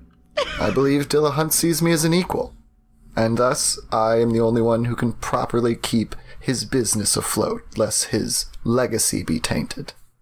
Imports-exports are pretty cutthroat. Oh, it's so much more than that, my friend. I did not know that I would love this drow, but I do. He's awesome. And he's definitely going to get the money, because let's be real. Like, one of the family members posed as the ghost, right? So, like, dude's going to walk away with it all. Oh, he's such a BA. Okay, all right. Could have been magic. I mean, the Spectre, right? I'm thinking it was Regal. But, yeah, okay, so let's keep going. So what were you yelling and screaming at him about earlier? But you were one of the last people to be seen alive with him. The old coot didn't recognize me. I told him to mess with him a little bit, tease him about the letter and, frankly, see why he wasn't dead. I was surprised to see him. But then he acted like he didn't know me. He got frustrated and sent me away. I came back a couple hours later with, my guru. My chakras were out of alignment. And you turn out your pockets. Uh-huh. Yeah, he's like a lighter, just, rich guy stuff. Oh, by the way, guys, I found the handle to the teeth. So if we find the rest of it, that's probably the murderer. I forgot to tell you. I'm sorry. I lean into Dr. Crud III and I say, how long ago did the body expire, medicine man? 4 hours ago. Maybe 4.5 by now. The body expired? Oh, no. I'm sorry. Hour ago. 1.5 probably by now. So an hour before we arrived. Yes. And he only slept for 3 hours, apparently, because he was up at 4 writing in this journal. 4 hours ago, writing in the journal. So he didn't get much sleep either. You know what that means. He was tired. He died tired. I've got a theory. Mr. Horde, get the hell out of here. Go back to the sitting room. I want to hear this theory. I want to hear it too. I think I may be working on one myself. Detective Gunn leans in and goes, I would like to be privy to this theory. No. Go. All right. I didn't even know you were here. I thought you were in there with the rest of them. Why aren't you in the sitting room? I was listening through the wall. I gotta keep detecting. What if you were to be consorting with his business rival? That's fine, Matthias. You can hang out with us. Actually, you know what we need you to do is, can you go up to the second floor study and lean your ear against the ground and write down everything being said in the first floor study in that group of people? You're our spy. That seems like an odd thing to do. I don't know if I could hear through floorboards, but I will give it a good old certain try. Thank you, Matthias.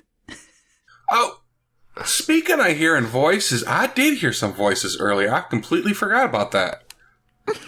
I'm so glad you told me about that earlier when we chatted. Cool. So you guys have privacy. My DM bits aside. So, Rollo, what did you want to do next? Well, I just wanted to throw this out there and see if anyone else finds this odd. I remember that you and Dr. Crud definitely told me that he had cartoon organs, right? Yeah. Fake organs. Yeah. Fake organs. So done really badly. And so now he's a gut. So he has fake organs, and this guy he didn't recognize this other guy, right? The Mr. Horde, when he came to visit. So if I were an old businessman and I thought that my kids might kill me, right? Because that is implied by the letter from Dr. Horde, or Mr. Horde. I don't know why I keep calling him Dr. Horde. Mr. Horde might kill me. Maybe I would. Or wait, brother. What? Brother sleeping with the wife? I mean, maybe I fake my own death to see what happens. Oh no, Dr. Crud. And maybe I'd make something with cartoon organs. It seemed like a pretty convincing rest of the body to me. Here, look at this spleen. Doesn't it look almost right? Oh, that's the one you took? They look like a tongue, by the way, in real life. Well, this is one of the fake organs. You took his brain. These are real organs. Like, they're not made of, like, paper mache and stuff like that. Like, these are actual meaty, gooey organs. Okay. So they're just incorrect for a dwarven's physiology.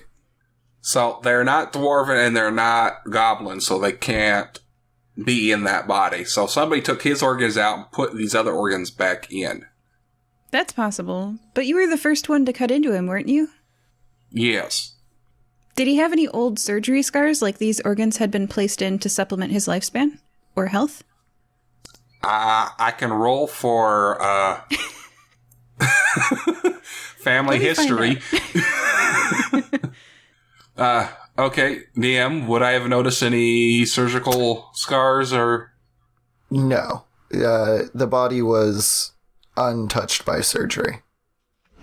Was the esophagus open inside? So was it stuffed? In other words, was it stuffed down his throat? Like a turkey. Yeah. No, it was not stuffed. Like, these organs, you did have to cut them away. They just, like, the connective tissue was soft. Like, these were a natural part of the body. When I said they were malleable earlier, I just meant they came around too easy. With my 25 from earlier, was I able to positively identify the body as his? I want to say with the 25, you know the body there is not a dwarf's body. All right, guys. Oh, did they polymorph someone? I might have still been a little drunk earlier, so I'm now remembering that it wasn't him. I'm thinking we don't let Dr. Crud on his own anymore. Kind of leaving out vital pieces of information here, DC. Well, to be fair, you got a lot of info dumped. To be fair, I didn't receive that information until just now myself. Okay. So let's go over what we know. All right. The body was not a dwarf's body. Some of the organs weren't dwarf organs. The body was untouched by surgery, and it died an hour before we arrived.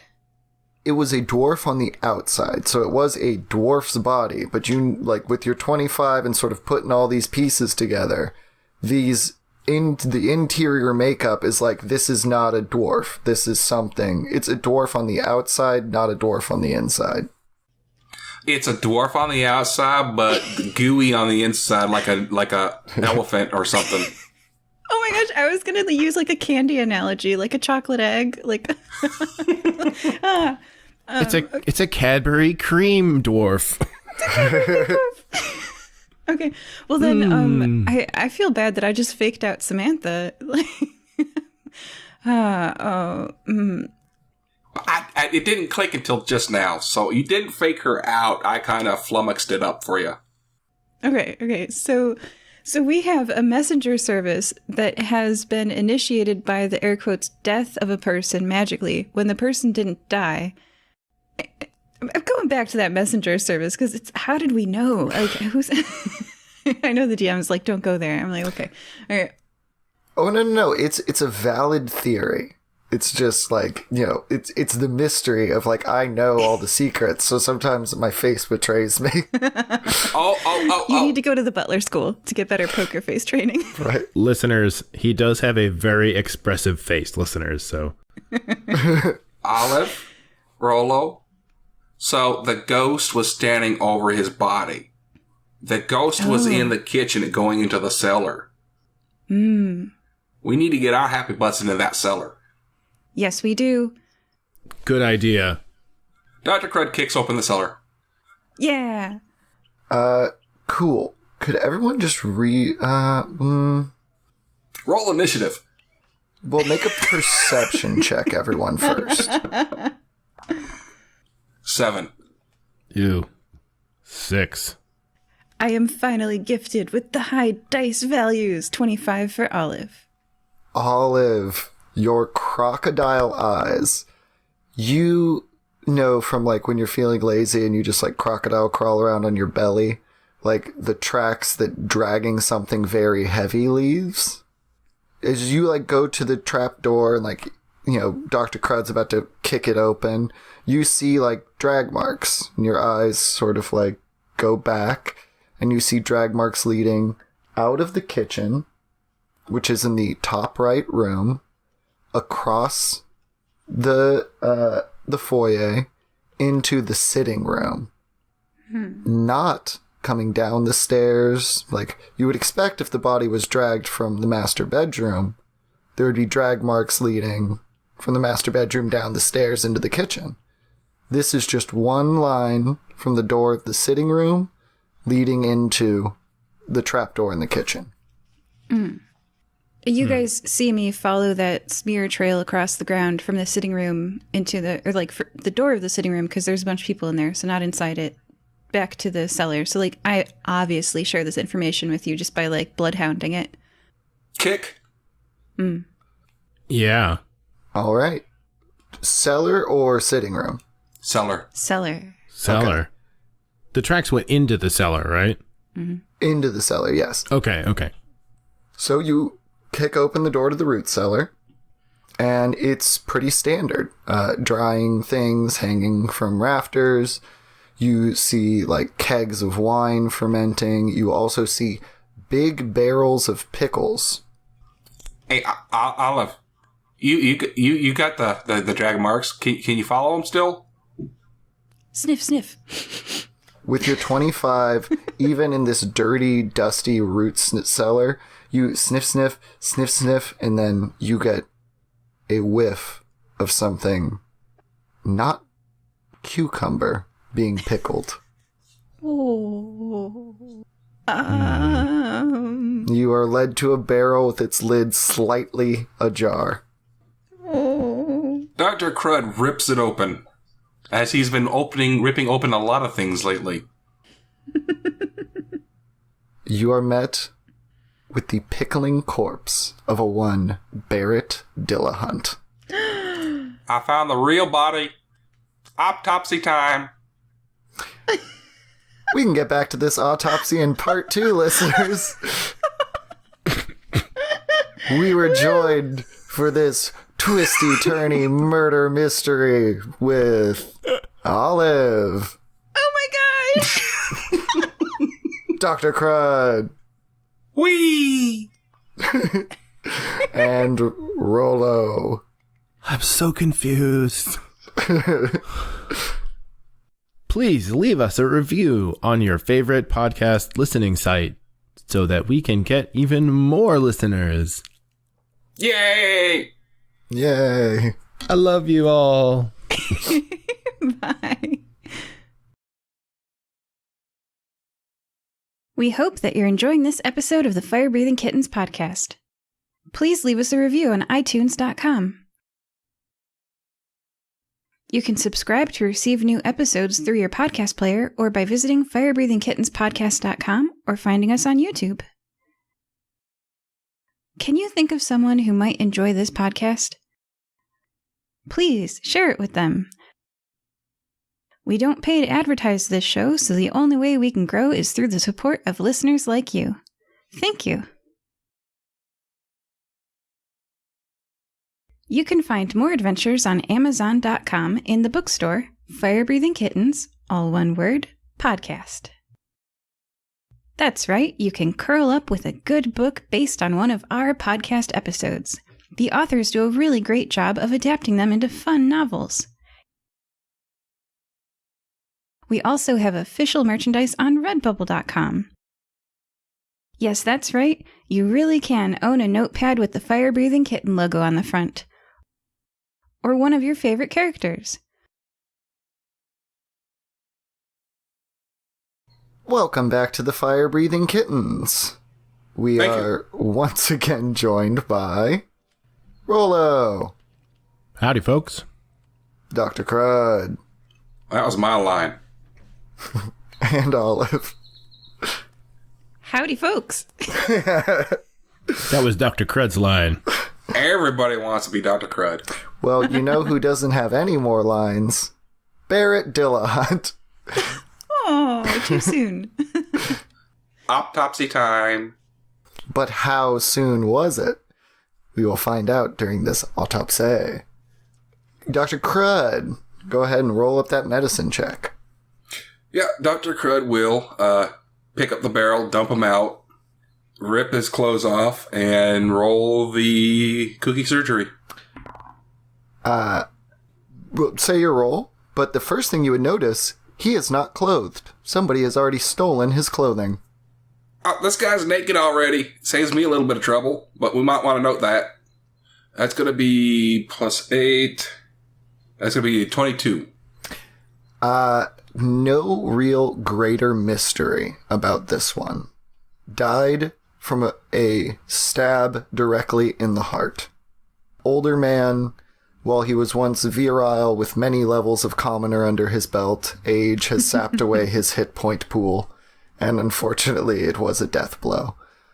Inspection of the organs, everything lines up, age, wear, habits. This is Barrett Dillahunt.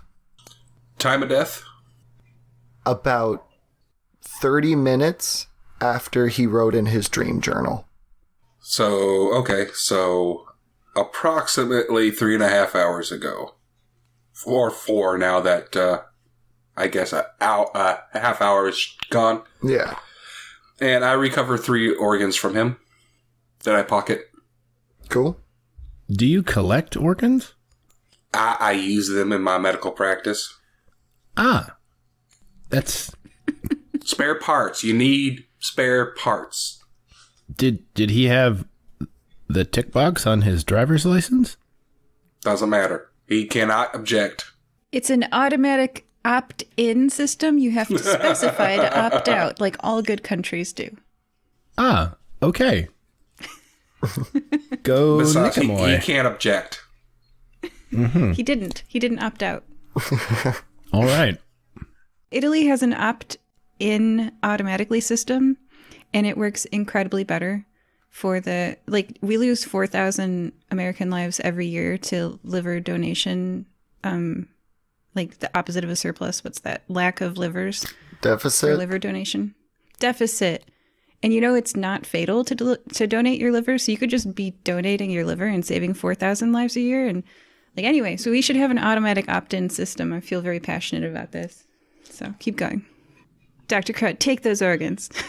Yes, I take I take 3 of them, so I now have 4 organs that I can use today before they run away.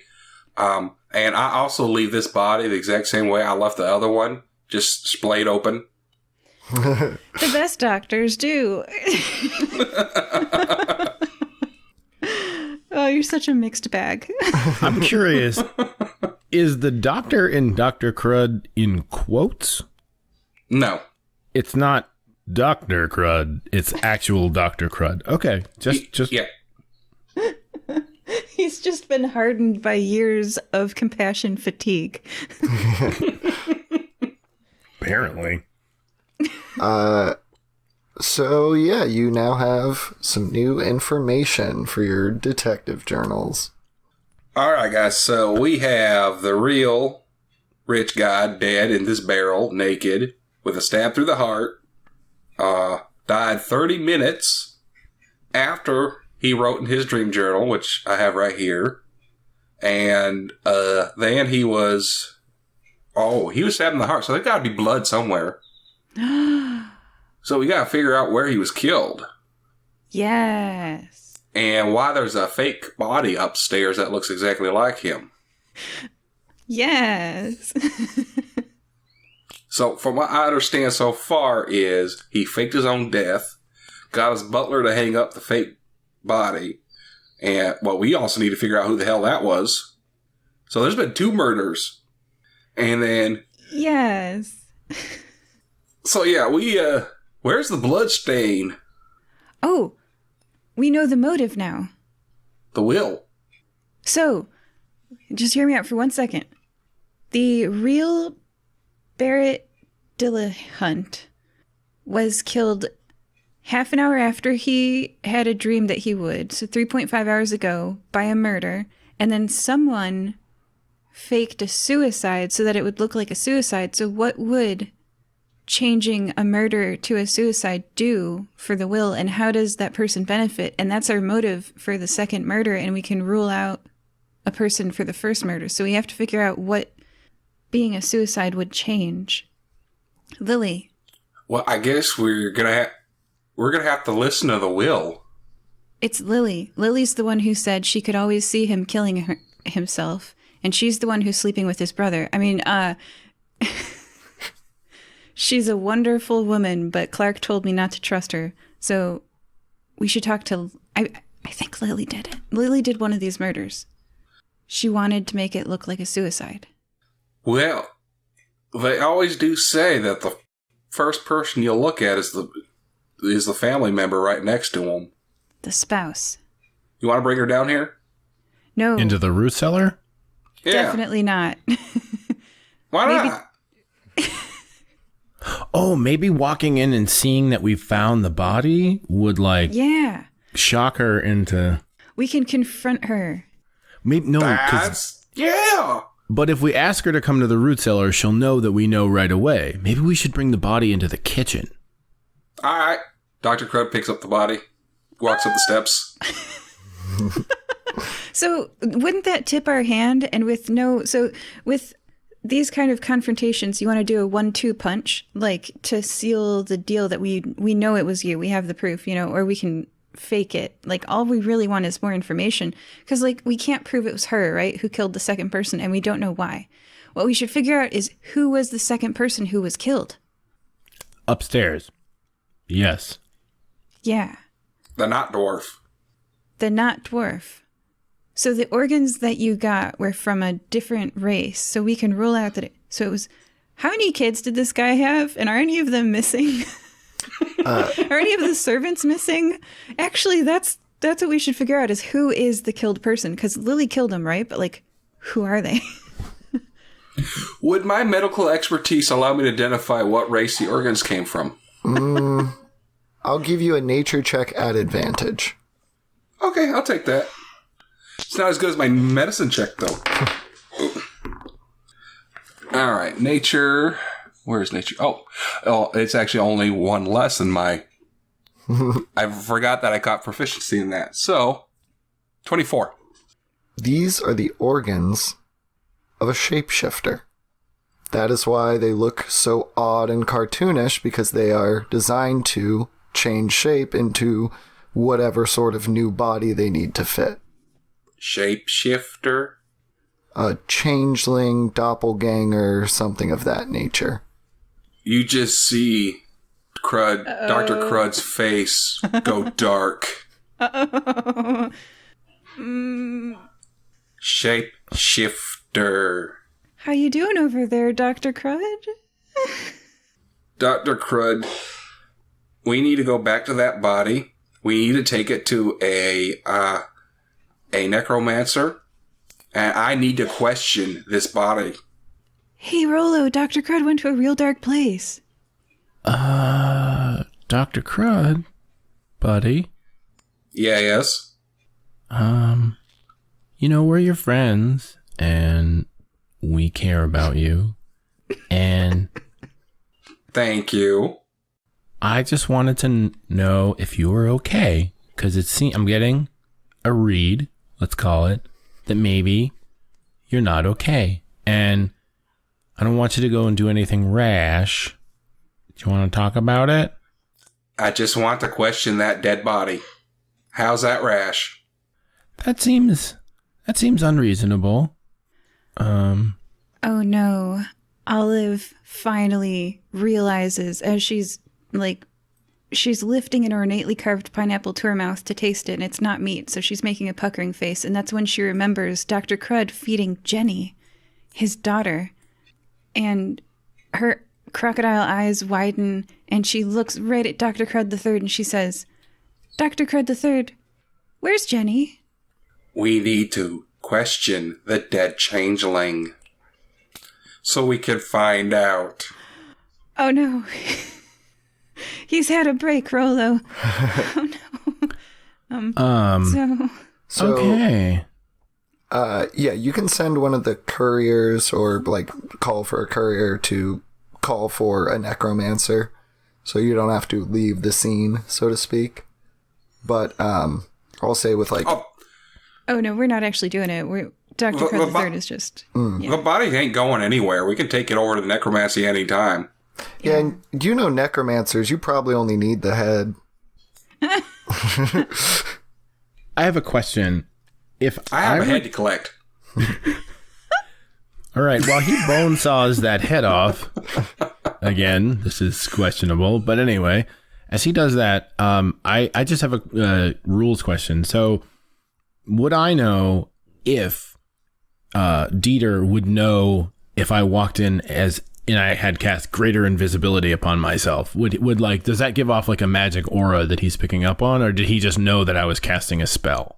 No, he made a perception check against I sort of baited you into that sleight of hand or whatever. Mm-hmm. So he beat you in a check, saw you were casting something, and then ready to counterspell. If you just walk into a room invisible, you're good. That's the point of the spell. Okay. Well, so guys, I have that up my sleeve too. If we're, if I need to spy on anyone, maybe I could do that. I can be real quiet. You know who we haven't talked to yet, you guys? Who? Regal. Regal, and he was yelling at his sister, Samantha. No, that's Richard. Regal and Richard were in an argument when you came in. Yep. I suspect that someone who wanted to make it look like a suicide instead of a murder for reasons of where the money goes. So remember, if a family member is the one who killed Barrett, then the money leaves the family. So rather than have the money leave the family, the wife, Lily, killed this changeling person to make it look like a suicide. Because it's hard to fake a stab wound in the heart. So rather than try to patch up the body, she just created a new body and defo killed it with some poison and stuff. Anyway, whatever. And then so faking the suicide means that the money stays in the family because it was a suicide, not a murder, which means either Regal or Richard or Lily killed Barrett, and then in his dying whatever he said, haha, you'll never get the money. I don't know, whatever, how that information was transferred. But so the killer of Barrett was Regal or Richard or Lily or Samantha, and then Lily killed the changeling to keep the money in the family because otherwise she gets nothing. Theory? Yeah, anyway, so let's interview Regal. Or it was Mr. Horde. Or the Mr. Horde has the same thing, though, right? Or Mr. Horde kills him and makes it look like a suicide, and then he still gets his business interests, right? I know you hate the drow, but I think he didn't do anything. Mr. Horde only gets the money if he can prove that the family killed him. He's actually on our side. Okay, so... So Rollo makes a note to himself that he is like super glad that detective was not what he chose as a career because he's super bad at it and is just so confused. He's like, lead on, fellows. So what we should do is interview Regal and find out why he was yelling at Richard when we walked in, with suspicions that he killed his brother over his brother's wife. But don't tell him that, but that's what we all suspect. So do you guys want to interview Regal? All right. Sure. In the kitchen without the body. I'll stand behind the door and wait for a cue to enter with the body. Oh, God. Just throw him up the trap door. How do you explain this? You're prepped. Okay, I'll end the scene with that. Okay, and then Rollo and me will go get Oh, you know what? We could do that to every single person and see how they react. We move them from the sitting room one at a time into the kitchen and then into another room. Every time we're about to end, Dr. Crud comes up with the body and throws it down, and it's like, look at this. Okay. All right, so we go get Regal from the sitting room and bring him to the kitchen and offer him ornately carved pineapple. You see the sitting room is in a little bit of a hubbub as the lawyer has arrived, or the executor of his will. You already know the big reveal of, like, if this is a murder, you don't get the money.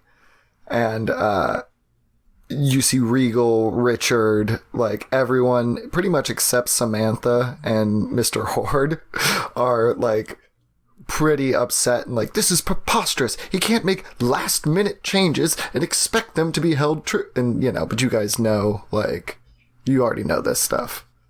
Wait, if it was a murder full stop, or if it was a murder by the family? Oh, if the responsible if there's no, okay. If you're responsible for his murder, you get taken off the list. If it was collusion between multiple parties. The family's off the list, and it goes to Mr. Horde. Darn, I wish we'd stopped that lawyer from getting to the sitting room. Horde warned you it would happen, and then you guys took time to do the autopsy. That's true. Okay. Can we get Regal in the kitchen? Yeah, you can pull him aside. It's not like that much of a hubbub. It basically causes a bunch of finger pointing of like, well, I didn't kill him. And then it's like, well, it was a suicide. And it's like, well, then why are there so many investigators here? Like, so you can pull Regal into the kitchen. You see he is very upset about being questioned like a common criminal. Oh, no, I'm not questioning him like a common criminal. I put ornately carved pineapple in front of him. I put him in the most luxurious kitchen seat at the head of the table. And I sit down and I say nothing. And I look at him and I wait. I start snacking on the pineapple too, and I say, don't you just love fruit? I don't eat citrus fruit. It's for sailors. You're missing out. Pineapple, oranges, lemon in your tea. Are we going to sit here listing citrus fruit, or do you have a question of some pertinence? I was really excited about the citrus fruit. I was just going to get into key lime and how sweet they are, but all right, if you want to talk about something else, what'd you have in mind? How about the fact that clearly Richard has killed his father, trying to stage it as a suicide to speed up the rate at which he will receive the company so that he might drive it into the ground with his foolish business decisions? Yeah, let's talk about that then. Well, I think I've said there's all to be said. The boy's a fool. Would you make better business decisions? What qualifies you to make better business decisions than Richard? Could you make a persuasion check, please? Oh, crap, you guys, I'm an alligator. I assist. Assistance! Just assisting in the background, continuing to list fruit. Thank goodness for the assistance. Like, seriously, you get to roll twice on a die, so I got an 18 the second time. Whew! So my persuasion is only an 18 minus 1 is 17 down. So that's good. I have been aiding Barrett in his business affairs for years, and while yes, he had a keen eye, a foresight into business that I could never replicate, I know I could do much more with my younger brother's business than his fool of a son ever could. The door opens. Dr. Crud throws the body on the table. So that's why you killed him? Preposterous! I was out all evening. This is what sort of manner of poppycock and tomfoolery?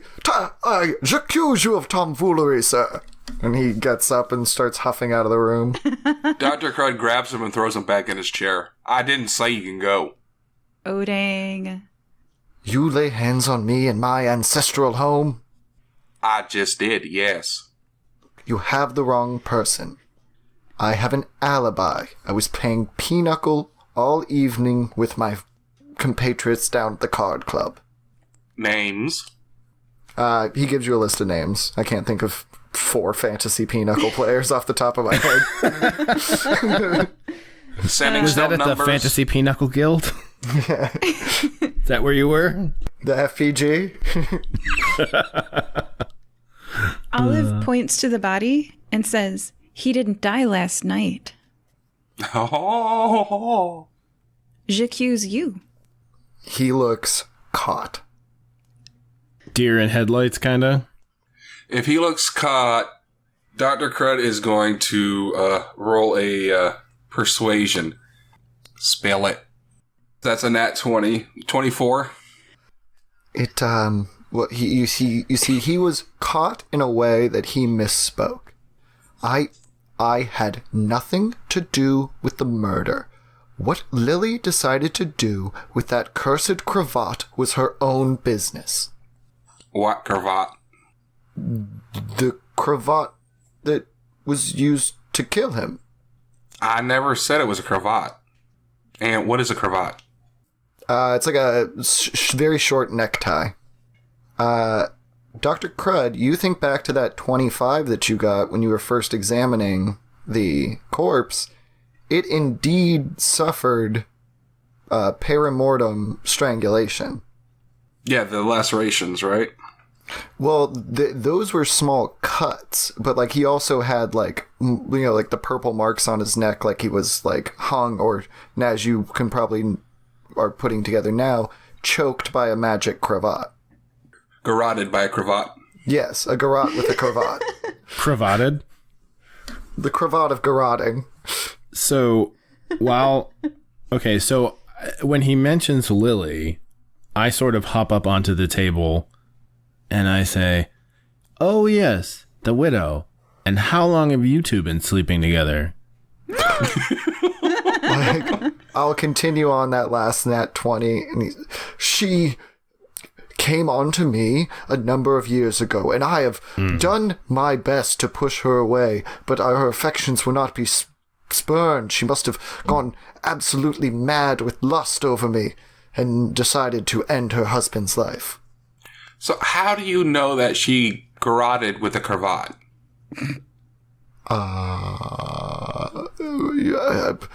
She told me of her plan, and I tried to convince her otherwise, but I never thought she'd actually go through with it. I want an insight on that one. Yeah. I aid your insight. Okay. I look deeply and meaningfully into his eyes.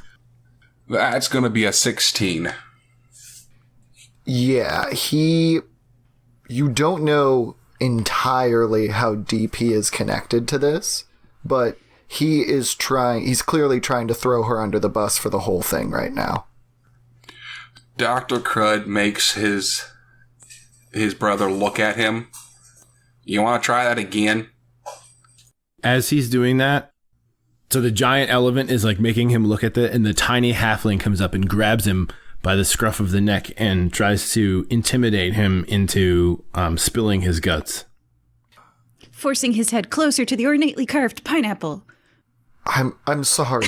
I'm sorry, but he totally, it breaks him in a different way. And just, he starts getting very angry, going, "You should have just given the company to me. None of this would have happened. You would still be alive if you just would have made one sensible decision in your life." You think this is about all you're going to get out of Regal at the current moment. All right. I was going to say, we need to keep Regal away from everybody and we also should let him know that he needs to roll over on Lily, and not in the way that he's used to. Ew. Right. Regal, roll over on Lily, just not the way you're used to, and get in cellar. Absolutely. As I said before, this was entirely her idea. I had nothing to do with it. Mm-hmm. Which was her idea? Your brother or the changeling? Changeling? And you see he looks truly unaware of whatever you're talking about. Sweet, 2 killers. All right, call on the next one. Wait a minute. I feel like I need a board with yarn on it to understand everything that's happening here. So much is going on. He didn't realize that he was killing a replacement of his brother. Huh. So he and Lily arranged for it to look like a suicide. They killed the changeling, and so that means either Lily knows there's 2 corpses or she doesn't, and we're about to find that out. Yeah. All right, so go hide in the cellar. So we can do our dramatic reveal. With Dr. Crud and the body. Oh, yeah. Dr. Crud's going to be behind the door again with the body, just waiting for the opportune time to bring it out. And you got to keep him quiet. He's going to try to squeak when Lily talks. Make sure he can't overhear. Like, hold his ears or something. Regal, if you say a word, you see this big old elephant foot, it's going to come down on your head. You're going to squish his head? Oh my gosh. This cannot be proper constibulatory behavior. We're not the constabulatory. We're the constabulatory. If you get it. Cool. So you call in for Lily next? Yes, and it's just Olive and Rollo. Dr. Crud's going to pop out of that cellar whenever he wants with the corpse. Ta-da! It's a dead man. Okay. So we bring Lily into the kitchen and we offer her ornately carved pineapple. She, denies it, doesn't feel like eating, lights a cigarette. I say, you don't like fruit? I love citrus myself. Oh, I thought you were going to start listing fruits again. Yeah, no, I do. Tangelos, clementines, no seeds there. It's fantastic. Ruby red grapefruit. Meyer lemons. Please, why am I here? I have nothing to do with any of this. My husband has died. So how long have you been sleeping with Regal? She's just going to make a composure check. Ooh. Regal wishes. Oh, that's interesting. Why did you drive Samantha away? Oh, that was not me. That was entirely Barrett. He was too hard on the poor girl.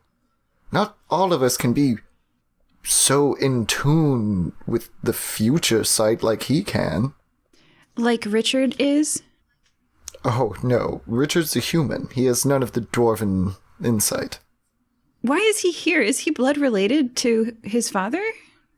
Yes, though he looks more like his mother, the late Lady Dillahunt.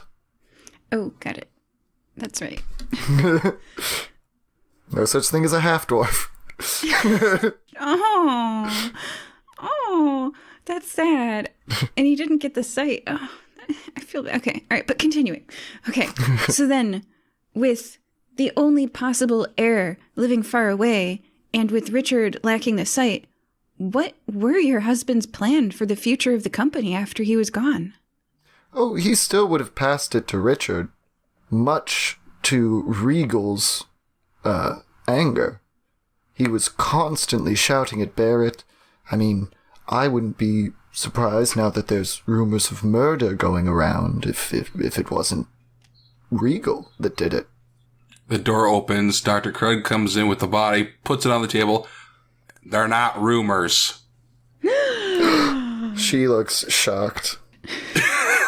Stab wound in his chest. She looks shocked. Also, he's been autopsied. Yeah. And not sewn back up. I think. Oh, yeah, wide incision right there. Oh, man. But there's no, I believe the word paramortem was used. There's no paramortem bleeding or anything. It was clearly a post-death cut. Anyway, so, Lily looks shocked, you said. Yeah. Why are you shocked, Lily? Because this corpse is supposed to be upstairs with noose around its neck? Garroted by a cravat? That she looks double shocked. Yes, there's two Barretts? And why is he naked and so pruny? Well, he's pruny because he's old. He's naked because his clothes are off. Well, he's probably pruny because he was in a pickle jar for 4 hours, but... Yeah, he's not pruny, he's pickled.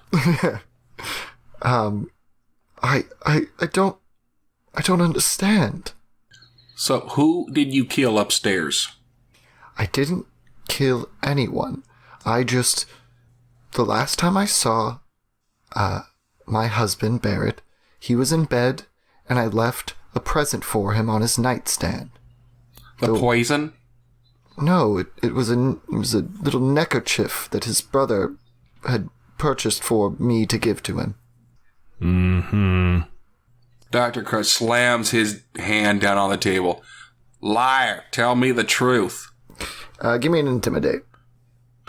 I would happily give you an intimidate. And I grabbed the wrong die. I didn't roll my green one. Crap. The weighted one? No. It's an 8. You see she goes stone-faced. Some of this, horrid hag of a woman, like, kind of comes out at her, and she just clams up. I don't know what you seek to gain, but there is no further questions than me. If giving your husband a present is so wrong, if anyone has reason to kill my dearly beloved husband, it is his brother. Thank you for your words, ma'am. We're going to take you back to the sitting room, and everyone's going to chat for a little bit. Yeah? We're all going to chat before we get the next... I thought she was going to the cellar. Oh, okay. So she can't warn anybody else. There's also sitting rooms that you could put her in, like, by her... Or, sorry, servants' rooms that you could just, like, stick her in, where she'd be by herself. I think we should put her in with...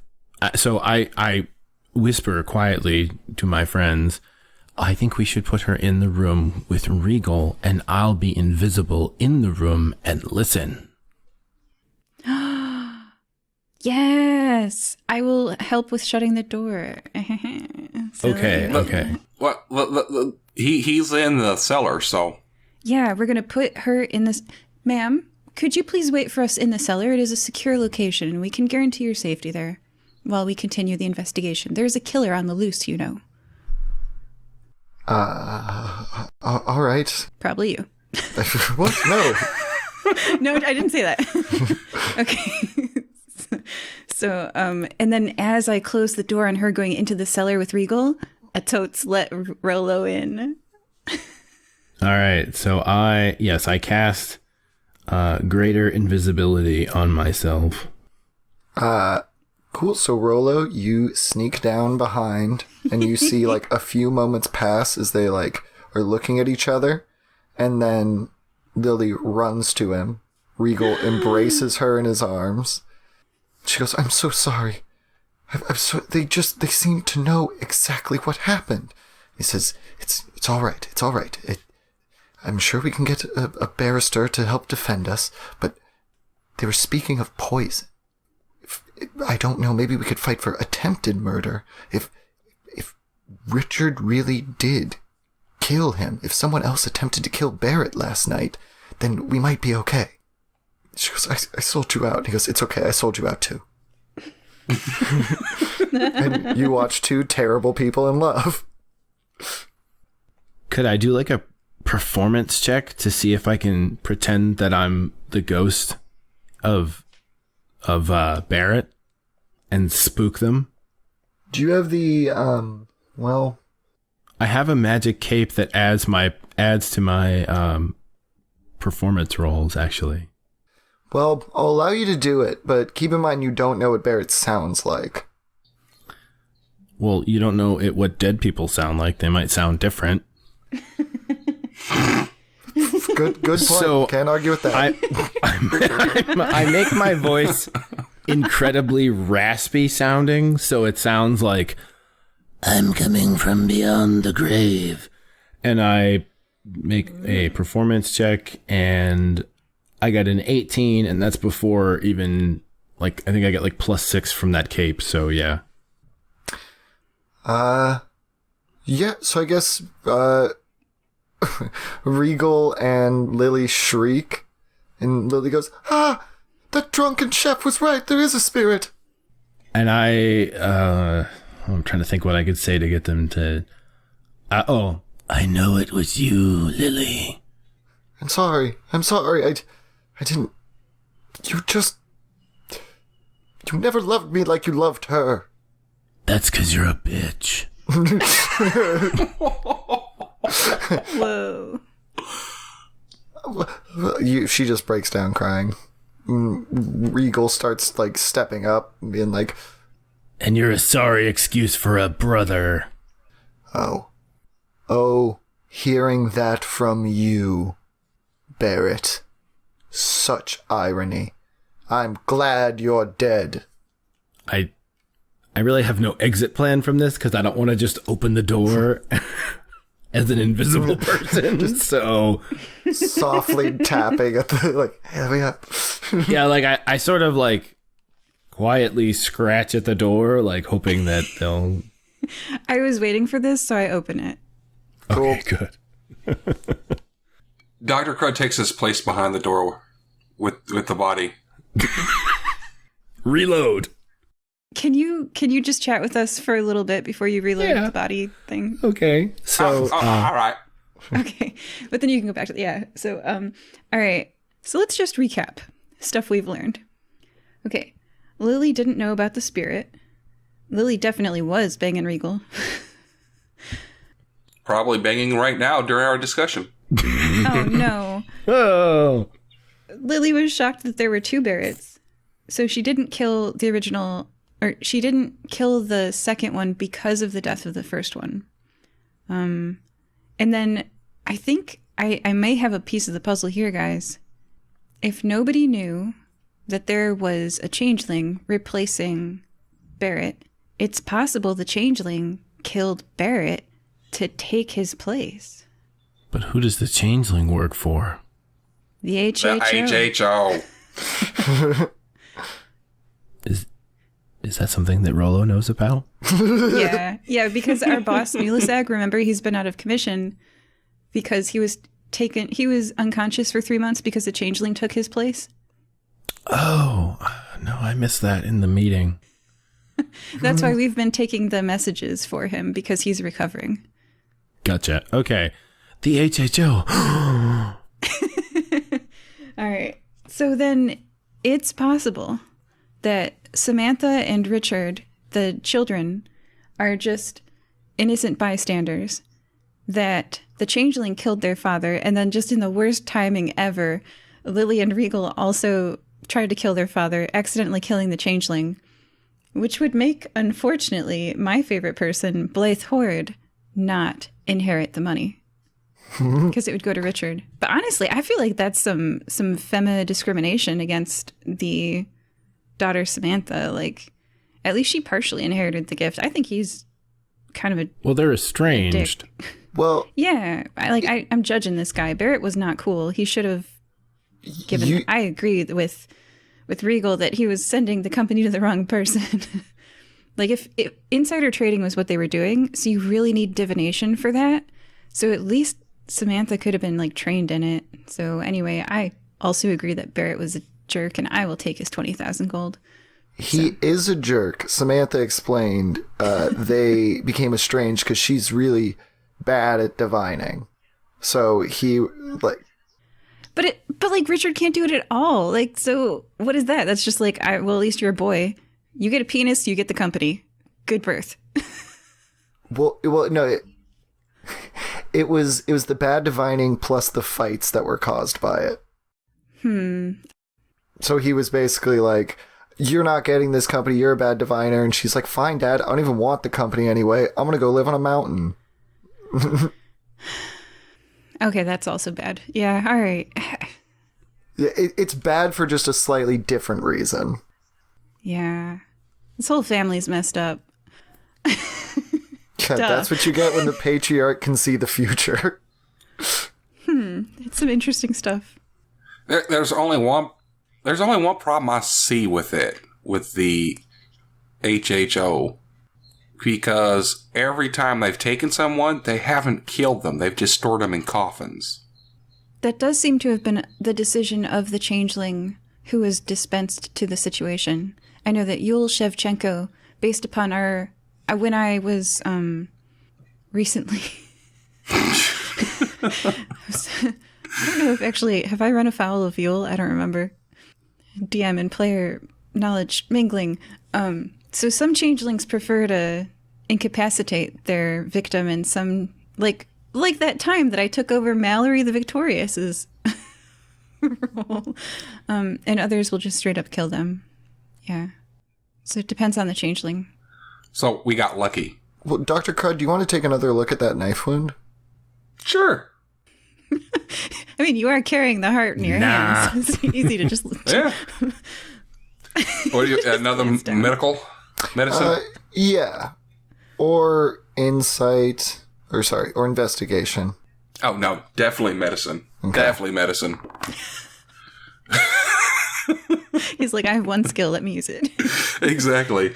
That's going to be a 21. You look, and it's kind of hard to tell, but you think this knife wound might be self-inflicted. Well, guys, I'm taking another gander. I mean, I've actually cut the wound out, and I'm looking at it from both sides now. Rollo, it's fine. Rollo's so grossed out by this. Yeah. Rollo and Player like both do not like either of those things. I have a very vivid imagination, so, you know. Should we put a content warning on this episode? Warning. Elective surgery. Yeah, there's, I mean, honestly, maybe, because there's also a lot of talk of suicide. Okay, all right. This is a dark episode. Yeah. Listeners, beware. Well, anywho, it looks to me like this might have been self-inflicted. There's so many curveballs. Olive, give me an insight check. You guys rolled multiple 20s in this episode. I just rolled my multiple 4. So once again, that's a 10 for insight for Olive. Something Samantha said to you is like sticking out in your brain. Thankfully, I wrote that all down, so let me go back to that. Did you say you wanted to call Samantha in here to do the body drop? Yeah. Sounds like a dance. Do the body drop. Thump, thump. Dr. Crud will open the door and check on the two down in the cellar. Y'all ain't doing nothing nasty down there, are you? No. I don't think I wrote it down. Okay, so you guys, we gotta get Samantha in here. Something she said is just on the tip of my tongue. Maybe she'll say it again if we bring her in. And should we get Samantha and Richard and let them fight in front of us and see what they fight about? They've probably been fighting out there the whole time. We could bring somebody else in and ask them what they were fighting about. You did post Detective Gunn listening in on the room from the second floor. So he's heard everything that's been said in the sitting room this whole time. You sure did. All right, let's leave the kitchen and go up to the second floor. Talk to Detective Gunn. Oh, come here. It's just getting good. He pulls open a drawer, and you see there's these little, like, they almost look like the mouthpiece of a trumpet, but they fit into these small, like, circular tubes in the floor, which you hear are connected to probably the ceiling of the sitting room, so you can press your ear into the little cup and perfectly hear as if you were sitting in the sitting room. Gunn explains, like, oh, things really got heated when that lawyer fella showed up. He read the will as it stood, and everybody freaked out. It was amazing.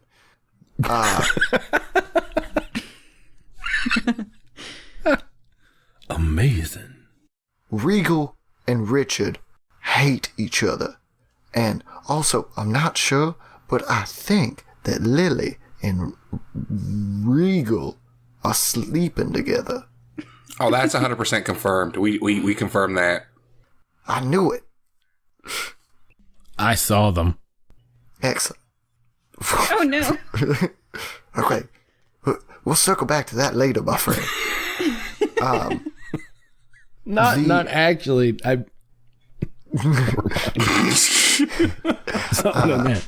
That Blythe Horde fella, him and the simpleton Dita, they seem to just be prodding this family into fighting with each other. I've heard a number of things being thrown around, accusations and the like. Seems like the wolves have turned upon their own pack. And to catch you up, there is a second body. See, this one is actually the rich guy. The one upstairs is a shapeshifter. 2 bodies. I love that you just carried the open autopsied, heart cut out person just right up the stairs to the second floor. You're just carrying it with you. And just 2 bodies. And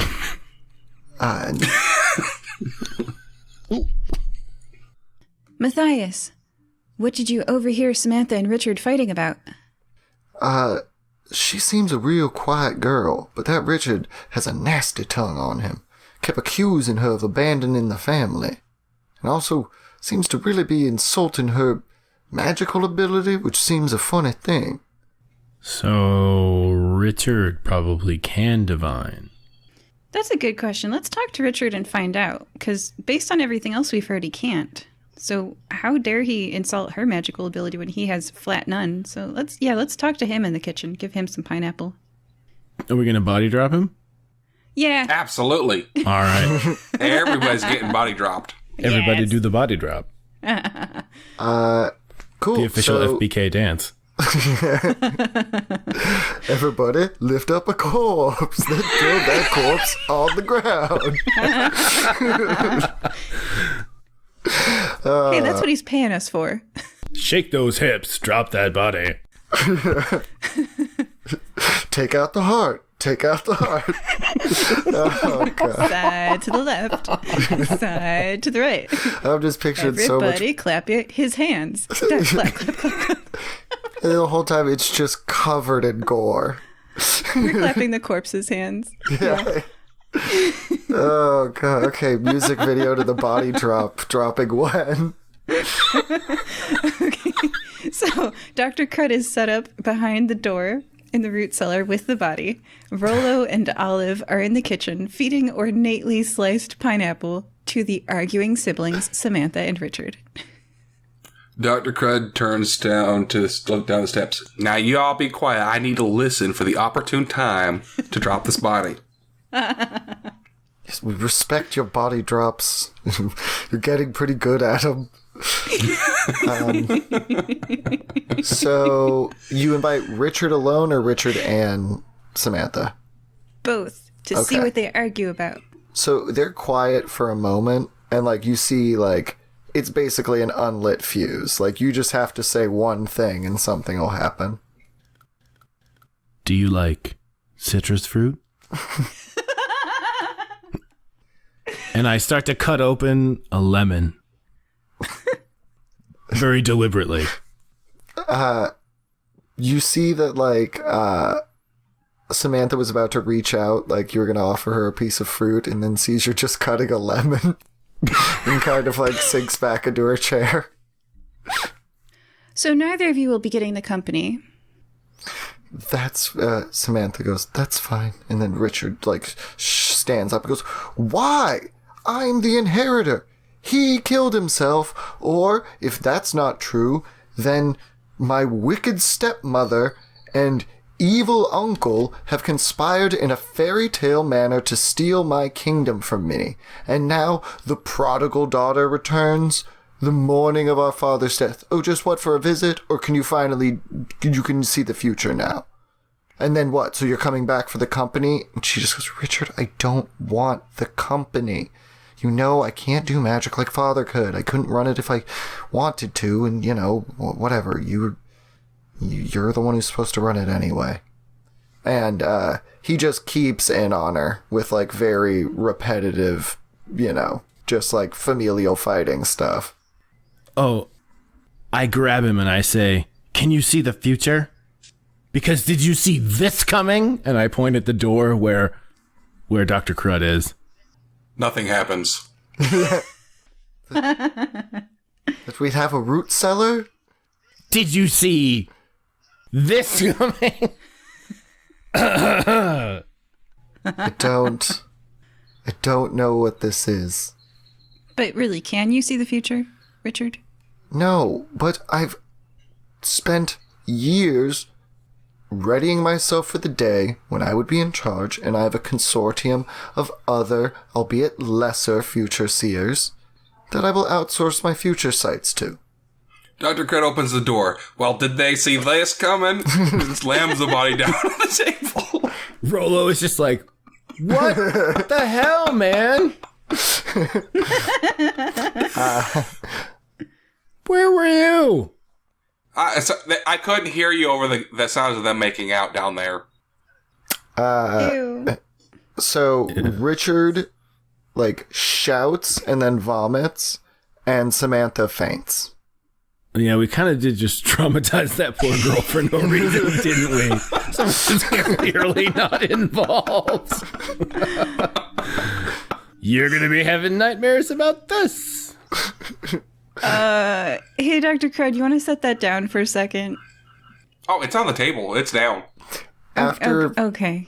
After being flopped around for about like the third to fifth time, this body's getting pretty bruised and like... I think they don't bruise after death. I don't know. The more I play D&D, the more I wish I knew body farm science. There's no way you could just keep flopping a body onto the floor and not... Okay, but I'm getting beside the point. Yeah, so Richard is still there. How many flops is a body good for? I mean, what kind of piece of shit body is this? If we can't keep flopping it. Oh, this is just so absurd. I love it. When Samantha wakes up because I've shoved pineapple into her face, like smelling salts, I ask her, why did it take you 2 days to get here, Samantha? Well, because I live 2 days away. A likely story. You've never heard of the Silverwing Messenger Service, Samantha? They're very good. Oh, I've literally just been like in a small mountain village being a milkmaid, so we don't really have that quick of messengers. I could have sent a bird, but I would have had to train a bird. Okay, that's fair. Fine, you didn't kill anybody here. Okay, and Richard. What? The consortium of minor seers sounds like a great idea. Good job. I'm an excellent businessman. What's your opinion on Blythe Horde? Should I invest in him? No. I'm going to have 20,000 gold soon, so, like, you know. I just say, DM note, that was to split. I know. Okay, just so we're all clear. Should I invest in Blythe? He seems cool. Should we invest in Blythe coin? Blythe is a trickster and a weasel, and is only out for his own selfish interests. Unlike you. And also that Dieter is an idiot. Is he gonna, like, get me a good return, though? Like, we talking 7%? Yeah? Maybe we should talk to the idiot. I won't speak to my competitor's business. You should... Once this will is finalized in the next hour or two, I will be the one to inherit, and you can put your coin with me. We'll talk about that afterwards. Oh, that's not happening. Dr. Crud opens the door and throws the body into the living room where everybody else is. Do not ratify the will. The lawyer speaks up. Oh, well, actually, it's pretty specific, the wording of the will. A certain number of hours after his death, it will be ratified either as it stands or will be changed. Well, this is him right here. He was, well, we still not sure, but we do know that his wife and her lover, which is his brother, tried to murder him, but ended up murdering somebody else. And then we found his body with a knife wound, want to leave that other part out, in the pickle jar. So, I'm gonna go with the changeling officially. Can we all three agree the changeling killed him? Screw the HHO. Let's pin them for it. Dr. Crud determined... well, you can pin it on him if you want, but Dr. Crud determined that Barrett did indeed commit suicide. That's really too bad for him, because, I mean, the HHO did it. Yeah. Well, yeah. So he killed himself, doppelganger took his place, and then the doppelganger got killed by... Okay, this is... Who would benefit from killing the doppelganger, but also didn't know it was the doppelganger?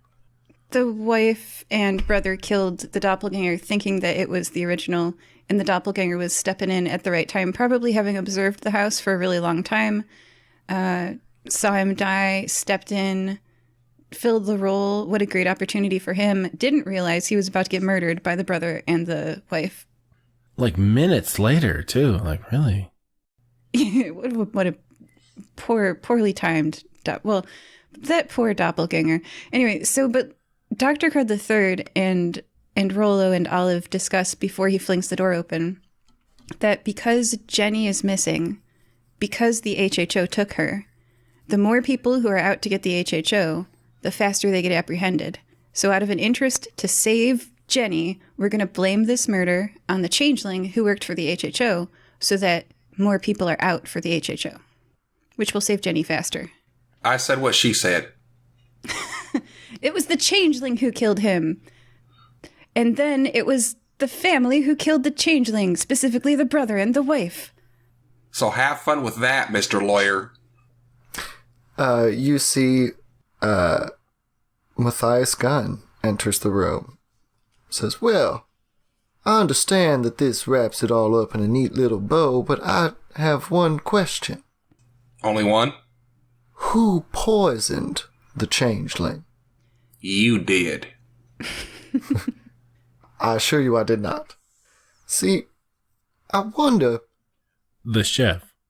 Why would the chef poison? We are missing a piece of the puzzle, you guys.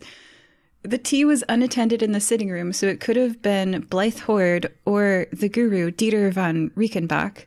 And then it was also delivered by Tropicana, so Tropicana the butler could have poisoned the tea, and the tea was probably made by the chef, Clark, but we all know he's way too cool for that. Did everyone kill this guy? Like, everyone killed him all at the same time. Everyone turn out your pockets. Whoever has the rest of this teacup is the poisoner. Yay, Dr. Crud III! All right, we make everybody turn out their teacups, including Clark and Tropicana. I really hope it wasn't them, because I feel for them, because they're servants. Perception checks, please. I'm going to kick my green dice out for that. 20. Because I do not want to miss this. Oh. 18. 8. Dr. Crud, you don't notice it, but absolutely Rollo does. Richard has a cut on his hand as if he was picking up a piece of broken ceramic. Definitely not investing in his company. Looks like Blythe gets the investment. Well, technically there would be one more person, but, I mean, you still have to accuse him. You just see he has a cut on his hand. Dr. Crud! Yes? Do the body thing at Richard. Really? Oh, okay. Dr. Crud tosses the body into Richard. Just into him? The changeling's body? No, his father's body. But he killed the changeling with the poison. It's like, I have to go up and get the changeling's body. do it! All right, everybody wait right here. Nobody move. Dr. Crud walks upstairs, grabs the changeling's bodies, removes the head and pockets the head, comes back downstairs, and then throws the body at Richard. Okay. He does not entirely understand what this signifies. Neither do I. That's all right. Neither do I. The black root poisoning is evident on this body. I know nothing of Blackroot. Liar! Oh, she did it right, apparently. Where would I have gotten Blackroot? I'll tell you what, buddy. Dr. Crud walks right up to him, grabs him by the throat with his trunk, and lifts him up. Tell me the truth. I am done with this bullshit. You literally run an import-export company. We don't care how you got it. I admit to nothing. I will not have my company stolen away from me for theories and rumors of which you have no evidence. You have a cut on your hand, as if you picked up a broken piece of ceramic. A piece of ceramic containing blackroot poison. You have no proof of this? I cut my hand pruning flowers. Are you willing to submit to a zone of truth? Yes.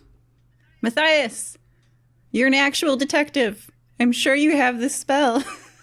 Can you come here? Oh, I'm more of a gentleman detective. Probably at this point, the real police are showing up too, right? Can we send for a zone of truther? I mean, yeah. Yeah, I'll say you guys basically do that thing where like 30 minutes passes and then the actual police show up and they're like, yeah, all right, what's going on around here? We got some sort of double doppelganger / dwarf murder-suicide thing going on? You know an awful lot for just arriving on the scene. No. Yeah, I'm a good cop. I've been on the force 300 years. I'm an elf. Okay. It's not the first one of these you've seen, I'm sure. Fairly common crime. Oh, no. I've seen almost every combination of doppelganger / other race murder. I've seen doppelganger bugbear. I've seen doppelganger 2 bugbears. I see doppelganger. You're going to have to stop him or he's going to keep listing crimes. How do you feel about citrus fruit? What about doppelganger tuba? Tuba? No, you know what? I saw a doppelganger with a tuba, but never like a tuba man was murdered by a doppelganger. You guys know the truth. You can throw it up here real quick. Richard here, he's been lying. We need the truth. Yeah, I got zone of truth. His eyes roll back into his head as like white light sheds from his fingertips. And like spears of like golden energy like create a zone which like fade away and just sort of like a pattern on the floor. All right, there you go. Zone of truth's up. By the way, who are you guys? You some sort of adventuring guild? Yep. Yes. Cool. Richard, did you poison him? I choose not to answer the question. That is an answer to the question. Yes, he did. Take him away, officers. Oh, and take the 2 in the basement away, too. They killed a doppelganger. Yeah. No, okay, I guess that sums that up. We can get some mind spells on this guy down at the precinct. He probably thought he was going to get clever trying to not answer the question or something, but come on, once you zone a truther guy. Oh, and you also need to take Tropicana. He is guilty of, he admitted to it, body tampering. Okay. I mean, but if his defense is he thought it was some sort of specter, there's some arcane laws that come into play. Well, that is for the courts to decide. We are just lonely adventurers and law enforcement. That's above our pay grade. About to be a little bit less lonely with this 20,000 gold we're going to split, right, guys? Boofo. That's more than I make in a year. That's why you need to come over to the adventuring part. Oh, interesting. What's your name there, detective? I'm, Detective Willie... Wonka. Don't say... I was going to say Water Parks. You know what? I'm going with it. First choice is always correct. My name's Willie Waterparks. It's hyphenated. Willie Water Parks. Your maiden name is Willie. I mean, your maiden name is Water, and your married name is Parks. Yeah, I took her last name. We decided to do the hyphenation thing because, like, we really believe in the equal partnership. Me and Wanda. That's really progressive. And when you have the opportunity to have the name Water Parks, you should take it. Oh, you know, I honestly, in 250 years of being married, never put that together. You're fun. I'm going to buy you a drink with my 200,000 or whatever, 20,000 gold. Hey, thank you. Like I said, we are woefully underpaid civil servants. Anyway, come on, you guys are going to jail now. So let me just go through the timeline of this. 2 days ago, Samantha has a dream for like the first time in a long time that's accurate and effective, but she's 2 days apart. So over the course of the 2 days, her dad has a dream, and then Barrett Dillahunt writes it down in his dream journal, and then within half an hour, I guess, takes his own life because he dreamed it, so he knew it was going to happen, and he just kind of, I don't know. We'll put a suicide support hotline warning before this episode because kids, don't kill yourself. No. Detective Gunn has a theory. Could he have been forced to kill him? Oh, well, we're not going to tell anybody about the self-inflicted wound. Oh, okay. Oof. But yeah, what's Gunn's theory if he had, in an alternative reality where we had revealed that it might have been self-inflicted? He doesn't even need to know the self-infliction thing. But if he knew he was going to be replaced, well, fart. I'm gonna wait. Keep going through the timeline, and maybe I can help you out because you're missing a little bit of a thing that happens. I can tell I'm missing something. There is a little. You see a little spot in your timeline of like, why would he just decide to kill himself that night?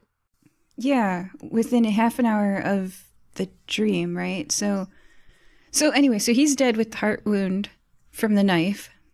And it's at that point that the changeling, having been monitoring him, hoping to take over him so that he could, I guess, poorly run this company, because really you need this guy alive anyway. But so then the changeling seizes the opportunity, takes control of the fortune by taking control of the identity. There we go.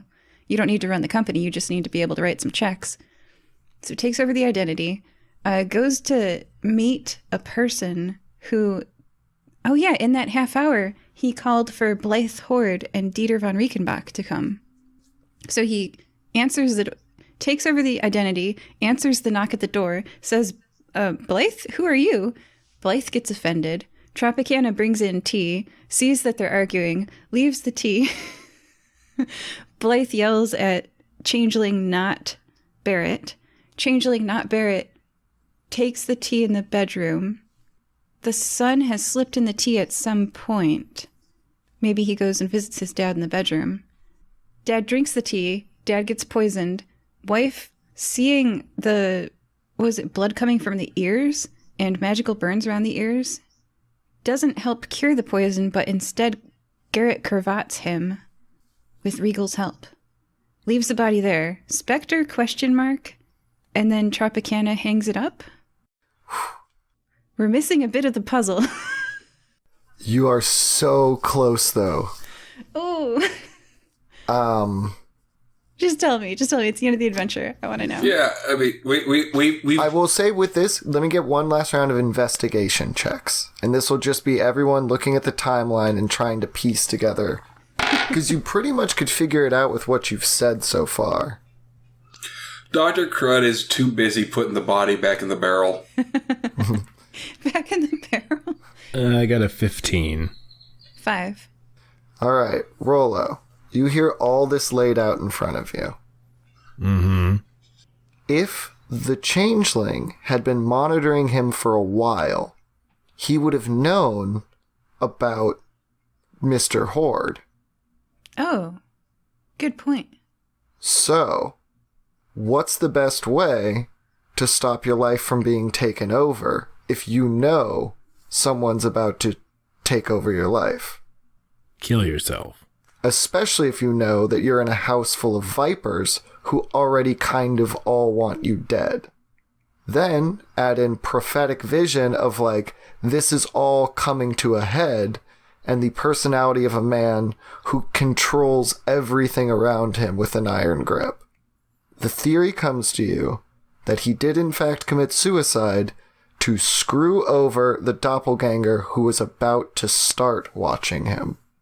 And then, instead of having to die by the hand of a loved one, he pens a number of letters to a number of people to basically say, hey, if I hadn't have done this, who was about to kill me? And then the doppelganger was the one who actually suffered the death blows of his family. Yeah, I just came up with this amazing theory totally all on my own. And I relay what you said, except I probably mess it up. There was one journal you guys missed finding that would have... So it was the messenger service all along. He sent those letters while he was still alive. He sent those in the 30 minutes before he died. He basically wrote a number of letters. So that's why I'm like, the messenger service isn't evil, but it is very vital. Like, so he sent those messages out. That's why if you look back at the wording of the letter, he's like, I regret to inform you that I have been murdered. And then, because he knows by the time you get there, he will have been murdered. And then the second part, make sure my will ends up in the right hands. Because he does, So you guys know, you have two people, potentially, who did not cause him to die. I guess his daughter, Samantha, or Mr. Horde. Who doesn't want to run the company, and Blythe, who does, and would probably be pretty good at it. You can talk to her about it if you like. Yeah, I think we got to have a chat with Samantha. I'm just wondering why he thought we were going to steal all of his money. He was a nervous guy. Also, the extra detective was meant to be just in case you guys hit a dead end. You could be like, hey, detective, do you have any clues? All right, so one last chat with Samantha. Just to be like, hey, so this mountain that you live on. Yeah, it's nice, I guess. It's a quiet life. Okay. Do you really not want to run this company? So I know that your dad was a lot of pressure, and he didn't support you. He didn't help you when you needed help in school, and he definitely had some favoritism problems with your brother, and I know that you didn't get along and you had some issues, and that sucks. But real question here, you really did prophesize your dad's death before he did. Well, yeah, I always could. It's just my mind come in a little bit more vague than his do. He gets firm, clear images the moment that they need to be acted upon, and I have to think about mine. Is that something that you want to pursue? To go back to school and to train yourself in divination and run an import-export investment company, insider trading stock business like your dad? Or do you want to go back to the mountain and live separate from all this? Milking cows. Yeah. What do you want, Samantha?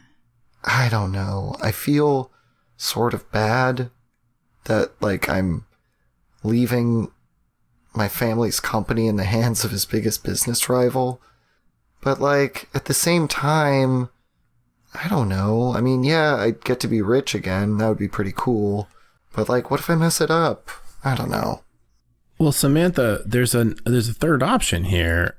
The company is yours. Maybe you want to sell it at a cheap rate to Mr. Horde, or maybe you have Mr. Horde run it for you and give you a percentage of the profits.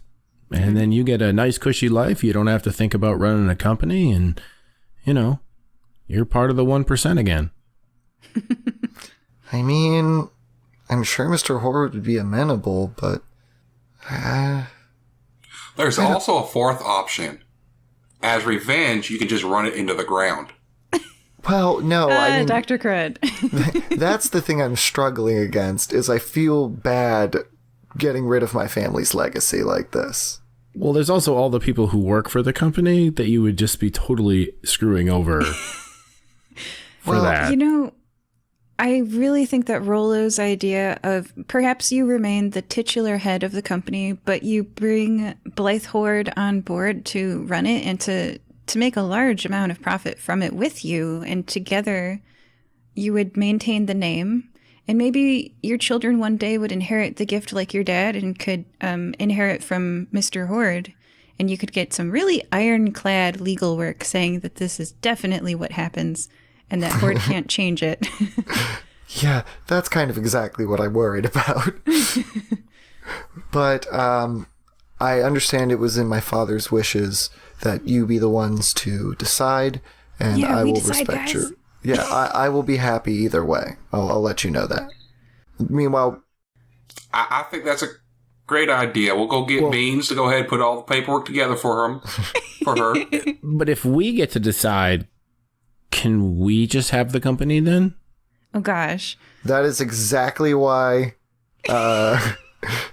Detective Gunn is here, to keep you from doing that. It's the one thing that can't happen, Rollo, because of Matthias. All right, well then, my vote is to help out this poor lady live a better than milkmaiding life. Not that there's anything wrong with your milkmaid choice, ma'am. I agree with Rollo, and I think that it should be a flat sale. I mean, I know she's concerned about the name and the legacy, but we should just, like, I don't want to give Blythe Horde any motivation to off Samantha. So I think it should be a flat sale. Like, you got to give up the legacy, lady. If you're not going to protect your life, you didn't protect your dad's life. No offense. Little offense. Little offense. If you aren't going to play the game, and Blythe Horde is a snake, you know, so if you're not going to outmaneuver him, you gotta protect yourself. Protect your family's name by using the money that you get from the sale of this company to raise a wonderful milkmaid children family. The best revenge is living well as a milkmaid. The best revenge is living well As a milkmaid. as a milkmaid. I think I might look into this. All right, I'll get Beans to start on the selling paperwork for you. Yeah, Cool. she's got to sell this because Blythe's going to off her. So yeah. All right. So is that what we do? We arrange for Beans to do the super ironclad legal contract. Mm-hmm. Samantha sells the company to Blythe. She's still a 1%er, so I don't feel bad for her. Oh no, you only got $5 billion instead of $8 billion. And then Your father's insider trading company had to be sold off. Oh no. and then she's like the wealthiest milkmaid around. And then we invest in Blythe, guys. Seriously. So yeah, I guess Blythe is just like, you know, I just met you guys a couple hours ago, but you've made me very, very rich. All right, so you can help me out by finding out who the HHO is, and getting my daughter back. Yes. You and I, we're gonna work. You're gonna invest into us to do this. Absolutely, that is something I can do for you. Dr. Crud getting the backer. Yeah. I mean, I stay away from their types. They're a little too zealous for me, but I know some doors I could knock on for you. All right. Oh, he's a sleazy guy. He's got criminal contacts. Mm-hmm. Dr. Crud in 2 episodes went from pacifist doctor to connecting with criminal underlords. Setting up the HHO so the constabulary are after them. I love it. So the official story is the HHO changeling killed Barrett Dillahunt. The son... No, Barrett Dillahunt killed himself. No. The official. The official. Oh, the official. We know yes, what the official happened. story. Official. The son, wife, and brother killed the changeling. Which is still murder. Samantha inherits the company and she sells it to Blythe Horde. Yep. I will say, and since the changeling at the time was wearing Barrett Dillahunt's skin, they are still they're getting a double murder, because, like, yeah, you killed this guy, but you were attempting to murder another guy. Yeah.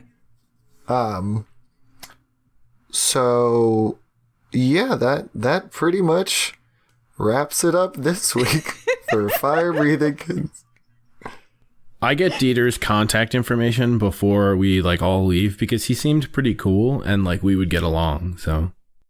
Oh yeah, you can hang out with Dieter and Wally Waterparks. Yeah, we should invite them all to the Fire Breathing Kittens Hall later for snacks and cheese.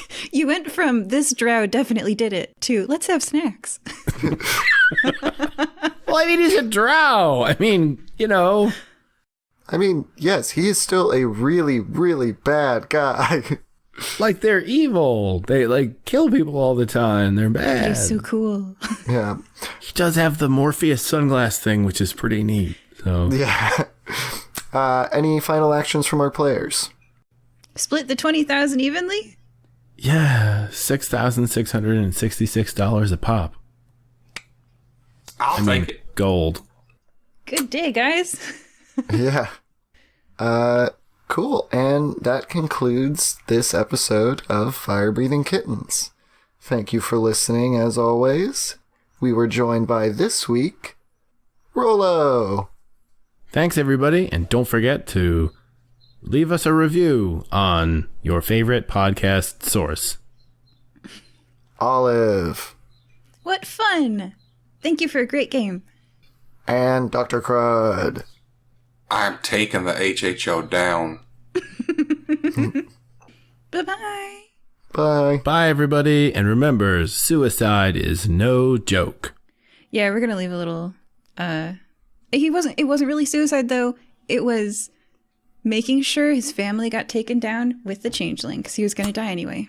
Suicide is no joke, but murder is A-OK funny. Bye. Bye.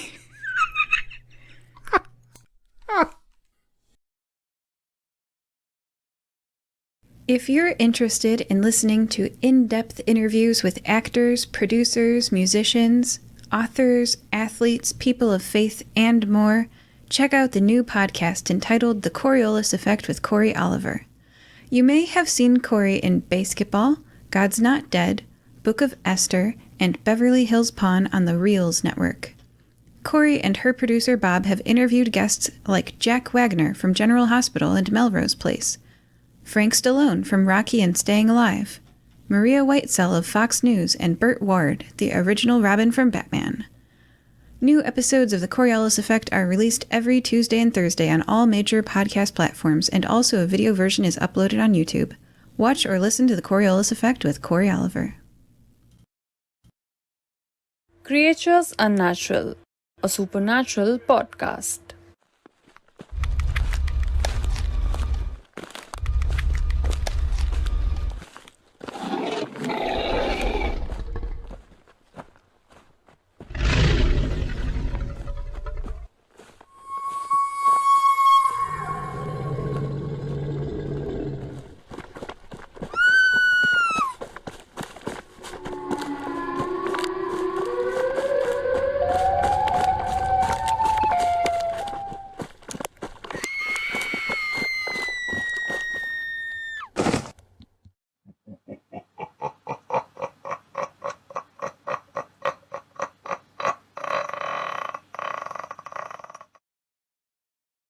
Creatures Unnatural, a supernatural podcast.